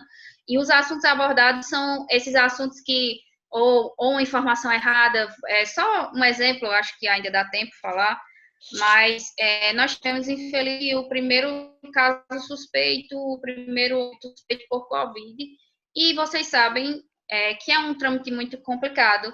A gente não pode ter velório, esse velório tem que acontecer, esse procedimento tem que acontecer muito rápido. A comunidade ficou muito chocada e foi bem terrível. E o que é que saiu na fake news? Que a prefeitura estava dizendo que aquela pessoa estava suspeita por Covid porque a prefeitura ganhava dinheiro para isso. Que o Ministério da Saúde enviava dinheiro para a prefeitura a partir do primeiro óbito por Covid. Então, isso se disseminou de uma forma absurda dentro da nossa comunidade. E a gente, para tentar frear, a gente começou o quê? Fazendo uso de nossas ferramentas. Então, WhatsApp, Live. Nós temos também o site da prefeitura que nos ajuda muito. Nós temos o Facebook também. Então, a gente tenta utilizar essas ferramentas ao nosso favor, na tentar frear essa fake news. Porque se a gente não tivesse falado lá naquele dia, talvez até hoje todo mundo ia acreditar que a cada óbito o município vai receber um dinheiro para isso. E que talvez esses óbitos sejam falsos, porque não dá dinheiro, então o município vai começar a dizer que tem óbito sem ter. Então, essa história saiu e a gente precisou agir o mais rápido possível. Entendeu? Eu acho que respondi, se não... Respondeu. Eu achei bem interessante essa perspectiva de tomar ação logo no início, né? E se posicionar no que está acontecendo com profissionais e acho que a ideia de ter lives semanais com secretários, profissionais, principalmente para uma prefeitura, que não é uma prefeitura que deve estar nos noticiários do Estado todos os dias, né, com seus profissionais compartilhando e dando notícias. Então, é muito interessante mesmo. Heloísa, passo para você. A gente tem investido muito em formação mesmo, em processos formativos. Então, a gente, enquanto secretaria, tem encontros quase que quinzenais e estamos 100% do tempo disponíveis para os formadores das diretorias regionais, né? Porque a cidade de São Paulo ela é organizada em 13 diretorias regionais de ensino, porque somos muito grandes, a gente precisa dessas subdivisões. Então, a Secretaria Municipal conversa com as diretorias regionais de ensino quinzenalmente, praticamente, está acontecendo esses encontros, que são informativos e formativos, porque a gente também precisou ressignificar o nosso trabalho nesse período. E os responsáveis, né, os formadores das diretorias regionais, têm encontros mensais, praticamente, com os professores, e quinzenais praticamente com os diretores de escola. A parte informativa fica mais nessa ponte entre diretoria regional e diretor de escola. E o diretor de escola tem encontros semanais, virtuais todos, né? Todos estão acontecendo virtuais. Com os seus professores, com a sua equipe na escola, né? Com a sua equipe da escola.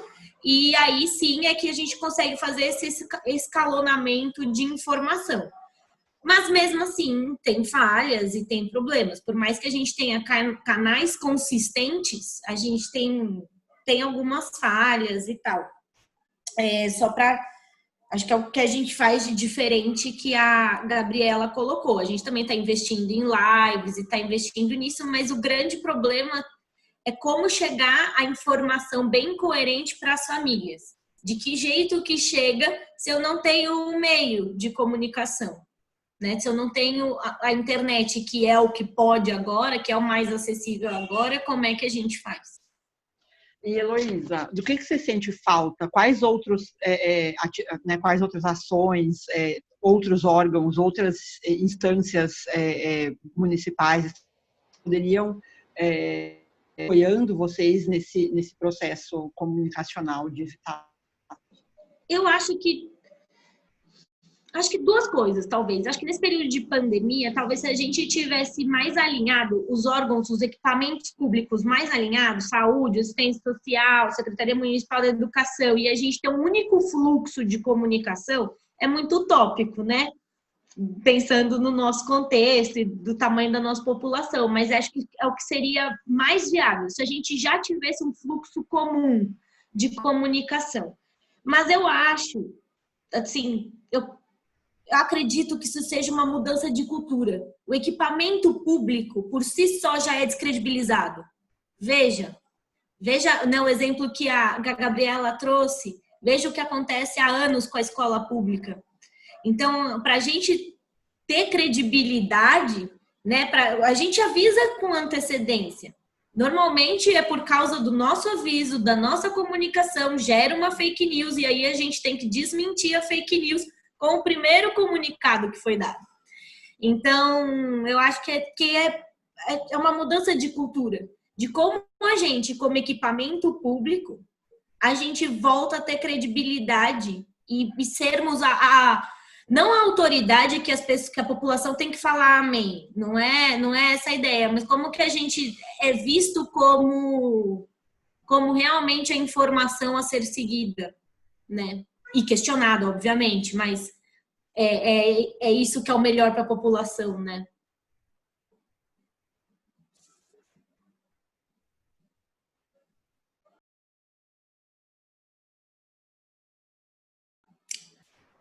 Opa, estava travando.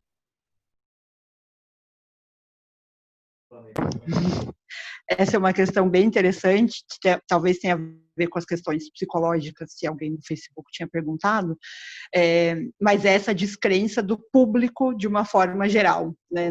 Uma descrença de informações, mas desse agente ou dessa pessoa que está dando essa informação e vem da saúde pública, vem, né, da educação pública. Acho que é uma questão cultural. Acho que o Rodrigo Maia postou esses dias nas redes sociais que um dos traços, uma das questões, né, entre aspas, boas da pandemia é que ele conseguiu entender a relevância do SUS. Então, a gente tem alguém que está no alto escalão federal, que precisou de uma para acreditar que o SUS tinha um papel fundamental na realidade brasileira, né? E o mesmo a gente vê com a educação pública. Então, acho que essa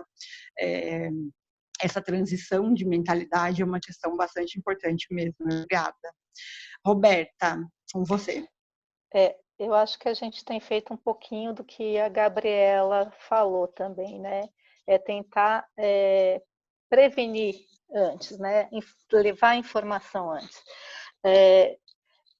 A gente fez aqui em São Paulo 2 notas técnicas que foram as primeiras do país, dentro das nossas áreas. Uma dentro da parte materna, né, do ciclo gravídico puerperal e neonatal, e uma de cuidados infantis dentro do Covid.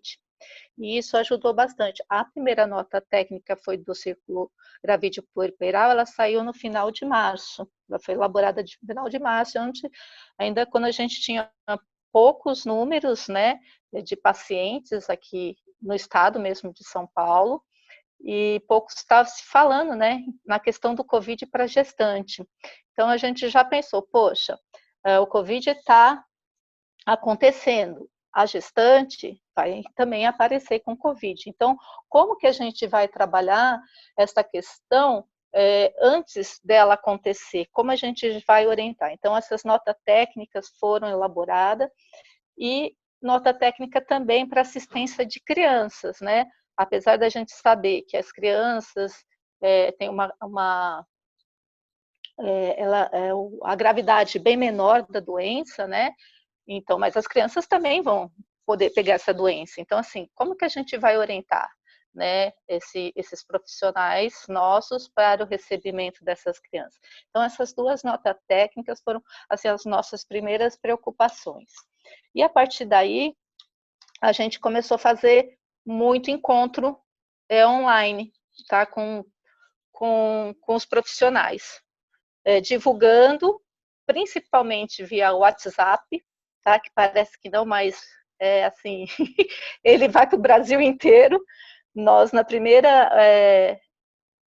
web que tivemos, tinha gente do Brasil inteiro participando, de todos, da região sul, norte, nordeste, centro-oeste, toda a região participando. Então, assim, logo na primeira a gente teve 500 acessos, 500 participantes, desculpe, né, que acessaram nessa web, e a partir daí a gente vem fazendo webs praticamente diária, porque a gente acaba fazendo regional, né? Então, além das webs gerais, né, que a gente faz aberto para o país inteiro, e depois ela fica, que pode ser acessada dentro da nossa página da secretaria e no YouTube também, porque ela vai via YouTube também. Nós estamos fazendo essas regionais, que ela é direcionada dentro da característica dessa região do estado. Então, a gente faz as discussões com gestores, com profissionais de todos os níveis de assistência, né? Então, o que seria isso? Atenção básica, média complexidade, então, os hospitais, os prontos atendimento, e aí a gente faz essas discussões para a organização desse serviço e atendimento dentro do território. Eu acho que, assim, o que a gente precisa mais talvez o próprio apoio, a gente aparecer mais, talvez na mídia, trazendo esse tipo de informações que a gente está passando para as pessoas, né? Mostrando que isso tem sido feito e da forma que isso tem sido feito. Talvez isso ajude um pouco a melhorar essa divulgação, né? Melhorar a forma que a gente chega na população, né? O profissional que eles vêm todo dia, que eles conhecem, o jornalista falando que isso está sendo feito, eu acho que é uma forma deles entenderem melhor, talvez, o trabalho que está sendo feito por todas as entidades públicas que a gente tem em todos os níveis, né? Tem feito, de alguma forma, um trabalho produtivo, sim. Eu acredito que sim, os municípios têm se empenhado, os estados têm se empenhado muito. Opa!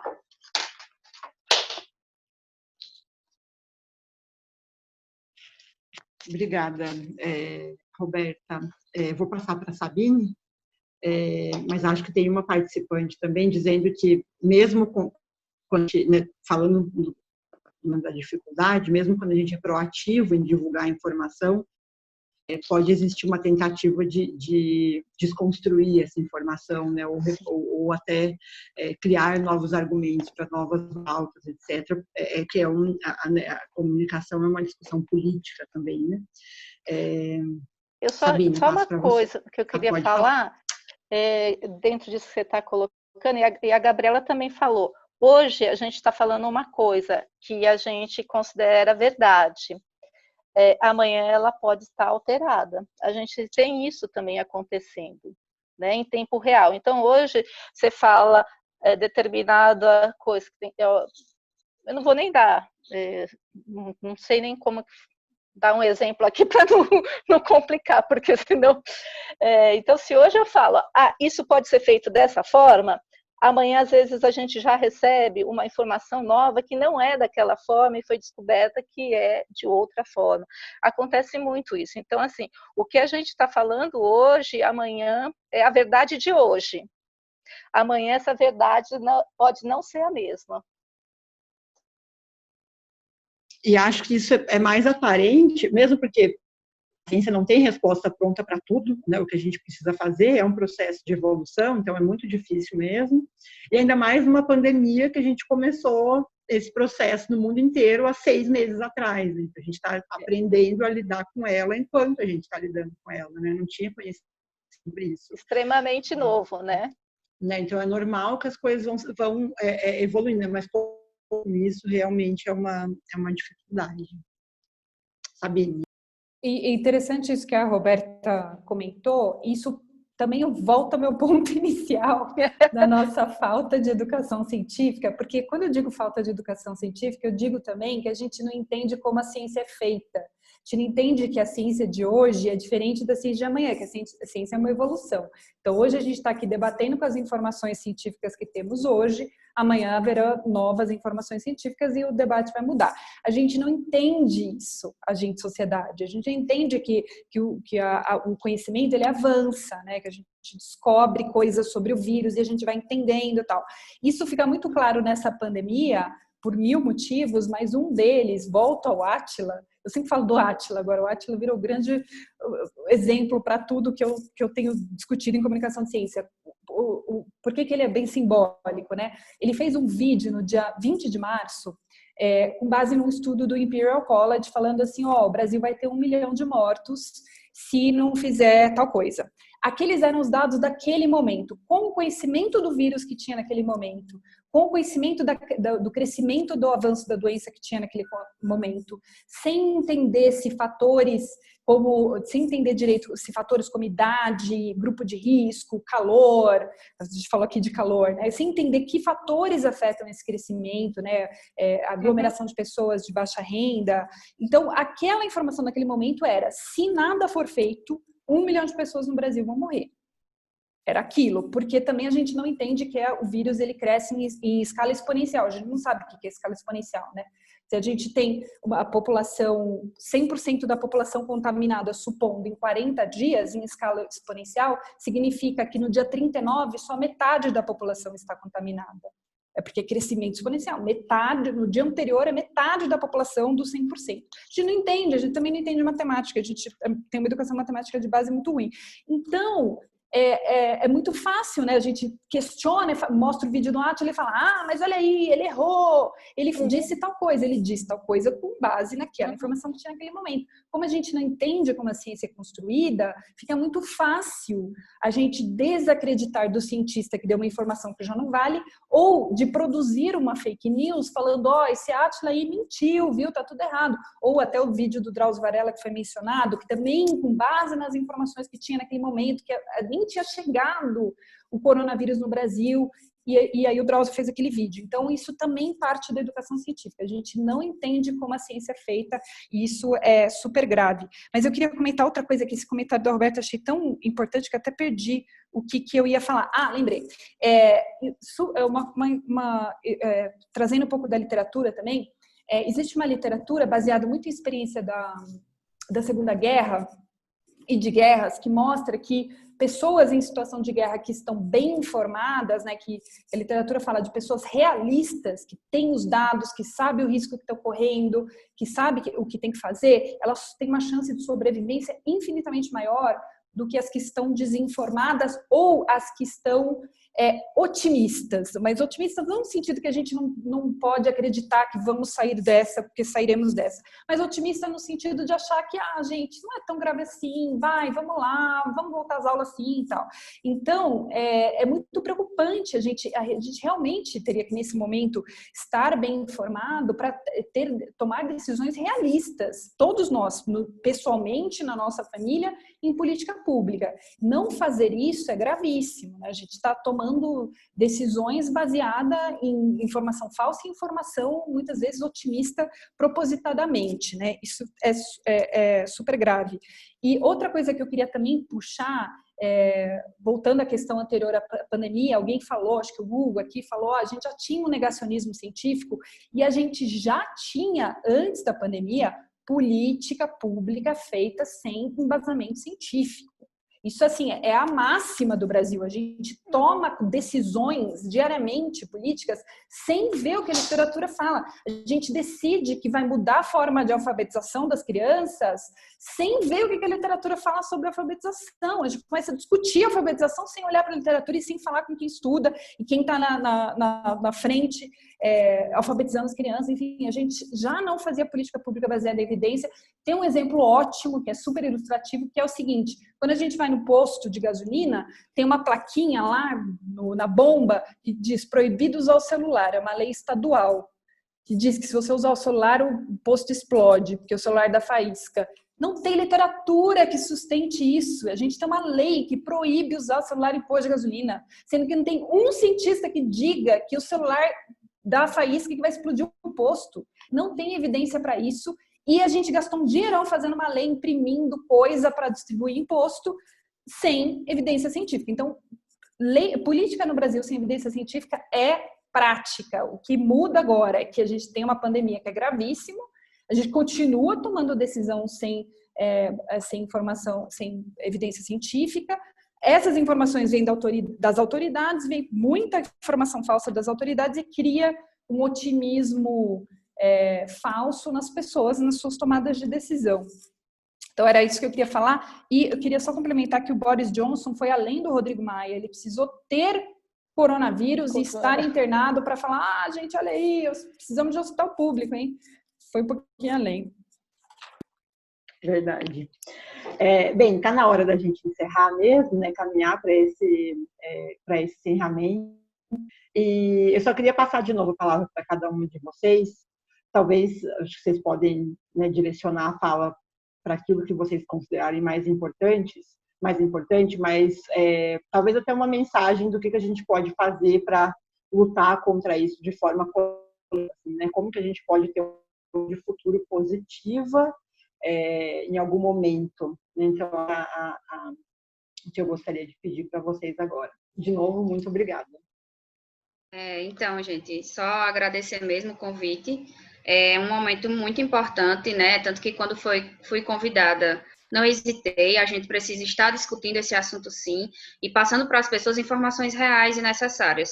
É um momento difícil, onde cada um de nós precisa se colocar à frente, precisa ajudar o próximo, né?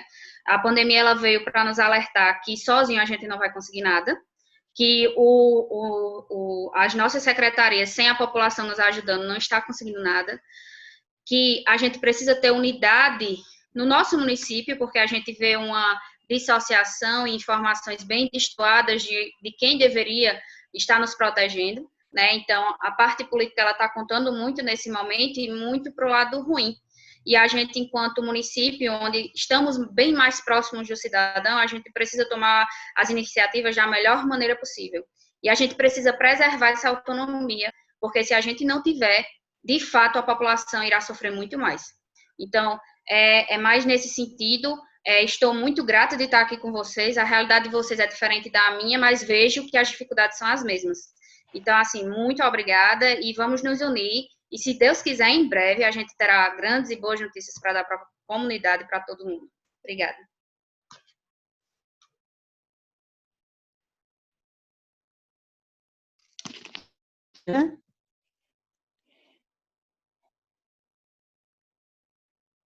Também agradeço muito a oportunidade de estar aqui e refletir sobre esse contexto, né, de uma outra perspectiva e com outros profissionais e de outros lugares. Isso é muito importante, é enriquecedor. E a minha mensagem final é: não vamos deixar de acreditar no equipamento público e investir no equipamento público e brigar por ele só quando a gente está em crise.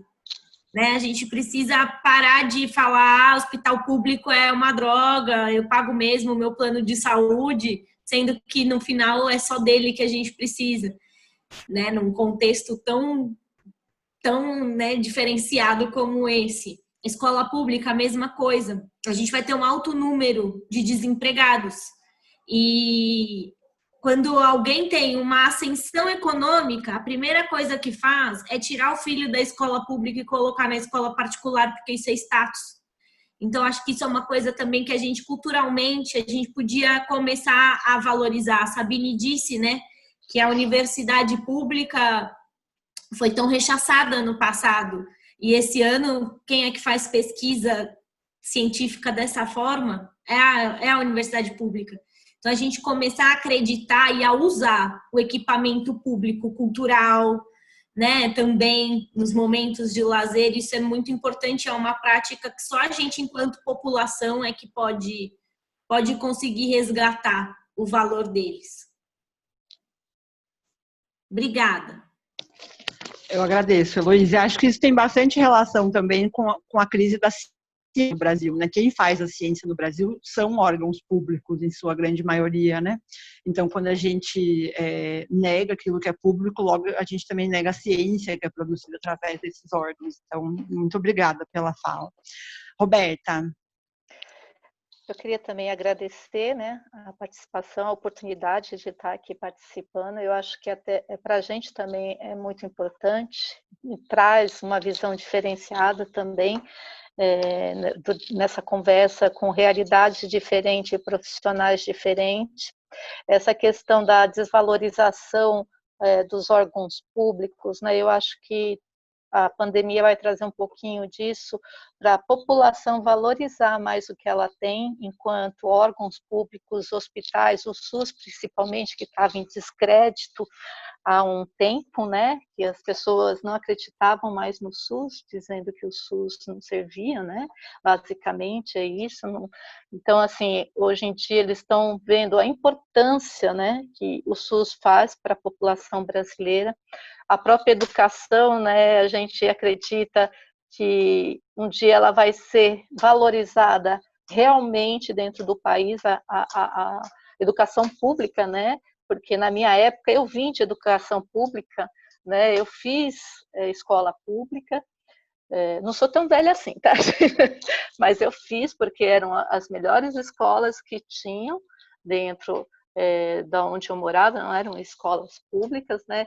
Então a gente quer que isso volte, que a população confie, né, nos órgãos públicos. Ele é o mais beneficiado, né? Nós somos os mais beneficiados, né? Que isso funcione da melhor forma possível. E estou à disposição para outras lives, outras discussões, que eu acho que isso é enriquecedor, né, para cada um de nós. Muito obrigada, Roberta. Sabine? Gente, eu queria agradecer. Eu aprendi muito com vocês, Gabriela, Heloísa, Roberta, muito. Nossa, foi uma honra, um prazer conversar com vocês. Deu uma luz em várias discussões e várias ansiedades pessoais. Muito legal e justamente o que a Gabriela falou, né? A gente está tão diferente e cada um enfrentando meio que o mesmo problema. Então, foi muito legal. E eu queria voltar ao que a Gabriela Lota falou no início. A gente não imaginava que ia discutir fake news e estamos aqui no meio da pandemia fazendo aqui um webinar sobre fake news. O que eu tenho discutido como um fechamento aqui positivo é que essa pandemia, ela acelerou muitos processos e ela jogou uma luz em muitos debates. Então, agora a gente está discutindo fake news com uma intensidade que a gente não estaria. A gente está discutindo acesso à internet para combate a fake news para a população. A gente está discutindo educação pública e acesso à internet dos estudantes de escola pública. A gente está discutindo SUS, hospital público. A gente está discutindo a importância de ciência, né, que sofreu aí um corte de recursos de 50% dos recursos federais para a ciência desde 2014. Hoje a gente trabalha com 50% dos recursos federais, desconsiderando a inflação, e agora a gente está jogando uma luz nas instituições de pesquisa e nos cientistas, a gente está olhando, debatendo, quer dizer, a gente realmente acelerou o nível das discussões. No meu caso, eu trabalho com comunicação de ciência há 20 anos, agora teve um dia real que eu falei com 3 reitores de universidade no mesmo dia, eles falando, nossa, a gente precisa comunicar ciência, quer dizer, de repente, todas as conversas foram aceleradas, intensificadas, e eu acho que isso é muito positivo no sentido de que, nossa, a gente realmente agora tem um grande problema para enfrentar e a gente está iluminando todas as instituições que fazem parte dessa solução, e isso é muito bom. Então, queria agradecer e dizer que, né, o que a gente está fazendo aqui nessa conversa faz parte desse cenário, desse pensar no Brasil, pensar em solução, e que isso vai continuar depois da pandemia. Bom, eu queria fechar agradecendo mais uma vez muito Sabine, Heloísa, Roberta e Gabriela pela participação de vocês. Como a Morgana falou, a gente está em tempos muito difíceis de disputar a agenda, né? A Sabine brincou que eu estou fazendo um monte de coisa, mas eu sei que ontem você estava em 2 lugares ao mesmo tempo, Sabine? Em 2 seminários ao mesmo tempo diferentes. Então, queria agradecer muito a disponibilidade, ainda mais para quem está lá no front, né? Gabriela e Roberta estão lá na saúde, né? A gente precisa de vocês trabalhando e vocês estão disponibilizando o tempo de vocês aqui para fazer essa discussão com a gente. Queria agradecer muito também a Morgana por ter organizado os convites todos e moderado aqui. E eu acho que essa discussão, para mim, também foi muito rica, foi um aprendizado gigantesco, né? A gente costuma dizer no NEB, a gente diz, na verdade a teoria diz isso, né? Que o olhar para o nível da rua é um espaço privilegiado para a gente entender questões sociais e do Estado muito mais profundas, que às vezes olhando para cima a gente não consegue enxergar, né? E eu acho que o que vocês mostram é como a gente tem, de fato, uma crise de confiança no Estado, uma crise de confiança na ciência, uma crise de confiança na própria sociedade, né? E essa crise de confiança, ela se materializa nessas relações cotidianas que vão sendo esgarçadas, que vão sendo corrompidas, né? Agora, essa crise não é uma crise de hoje, acho que isso fica muito claro na fala de vocês, né? Toda essa questão das vacinas, por exemplo, a gente tem vivido isso há muito tempo, a questão dos questionamentos na escola e da própria educação há muito tempo, não é de agora, mas essa crise também é outro argumento que a gente tem feito em todas as reuniões, ela exacerba e ela traz debaixo do tapete coisas que muitas vezes a gente esconde. E talvez esse seja um dos temas que tem sido trazido e talvez um dos temas que essa crise mais abre oportunidade, de fato, para a gente enfrentar. Acho que o que você disse, Sabine, é muito verdade, de como a gente está agora dando voz e dando luz para a ciência, e talvez a ciência consiga se mostrar importante, assim como o SUS talvez consiga se mostrar importante, e o Estado consiga voltar a se mostrar importante, né? Eu nunca na minha vida dei tanta entrevista, nunca, como eu estou dando nas últimas. Não foi nem por causa da pesquisa da semana passada, eu estou sendo procurada direto por jornalistas, porque eles descobriram que existe um termo chamado profissionais da linha de frente, trabalhadores da linha de frente, que é um negócio que eu falo há 15 anos e ninguém nunca escutou. E agora, finalmente, as pessoas estão escutando a ciência, né? A ciência voltou a fazer algum sentido e ter espaço de diálogo. Eu espero que a gente consiga costurar e construir isso para tempos de normalidade também, não só tempos de pandemia, com práticas como essas que vocês mencionam. A gente fez uma lista aqui maravilhosa dessas práticas, como fazer essas lives, como questionar diretamente as fake news, toda a questão das rádios comunitárias, dos carros de som, enfim, de fazer informação rápida e reuniões constantes com os profissionais da ponta, que isso sejam coisas permanentes, não só coisas em tempos de pandemia, porque talvez essas sejam formas da gente reconstruir essas relações esgarçadas e, enfim, voltar a construir a confiança no Estado, a confiança na sociedade, a confiança na própria ciência. Então, queria agradecer muito vocês por ajudarem a gente aqui a reconstruir essas crenças todas com práticas muito concretas e possibilidades futuras. Agradecer a todos e todas que nos acompanharam aqui também lá no Facebook da Escola do Parlamento. Esse vídeo vai estar disponível no YouTube do NEB, para quem quiser assistir depois. E daqui a uns 10 dias a gente vai procurar vocês 4. Mas daqui a uns 10 dias deve sair já um artiguinho resumindo um pouco como é que a gente pensa o enfrentamento das fake news nas nossas políticas públicas. Muito obrigada a todos e todas. Semana que vem estamos aqui. O tema da semana que vem vai ser discutir as políticas relacionadas aos movimentos dos catadores. Érica, me ajuda a não falar o nome errado dessa. Érica está aqui ainda? Érica, você quer falar o nome certinho da nossa evento da semana que vem? Não sei se ela está nos ouvindo. Bom, aqui? Eu preciso ligar o microfone, Vanessa. Não, já está ligada. Ah, já estou ligada. Então, a gente vai discutir os catadores, né, a atuação dos catadores na coleta seletiva, não só os catadores que estão nas cooperativas, mas também os autônomos, e também a limpeza pública e a varrição através do Varre Vila, que é uma iniciativa que fica numa comunidade, e é uma iniciativa autônoma, né? A própria comunidade se organizou para prestar esse serviço e buscou o Estado para isso. Acho que é isso. Obrigada, Érica. A gente tem tentado aqui no NEB dar visibilidade para temas que muitas vezes são invisíveis no nosso cotidiano, né? E esse é um dos temas que é invisível. A gente continua tendo ruas para serem limpas e lixo para ser, não é lixo, né? E material reciclado para ser coletado. Essas pessoas estão na rua, estão se expondo, estão em risco, inclusive porque o material que elas coletam pode estar contaminado.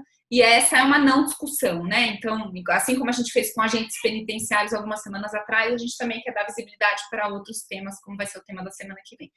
Então, estão todos e todas convidados, semana que vem, às 16 horas, aqui no NEB novamente. Muito obrigada a todos e todas. Fiquem bem, fiquem em casa, seguros, saudáveis. Obrigada, gente.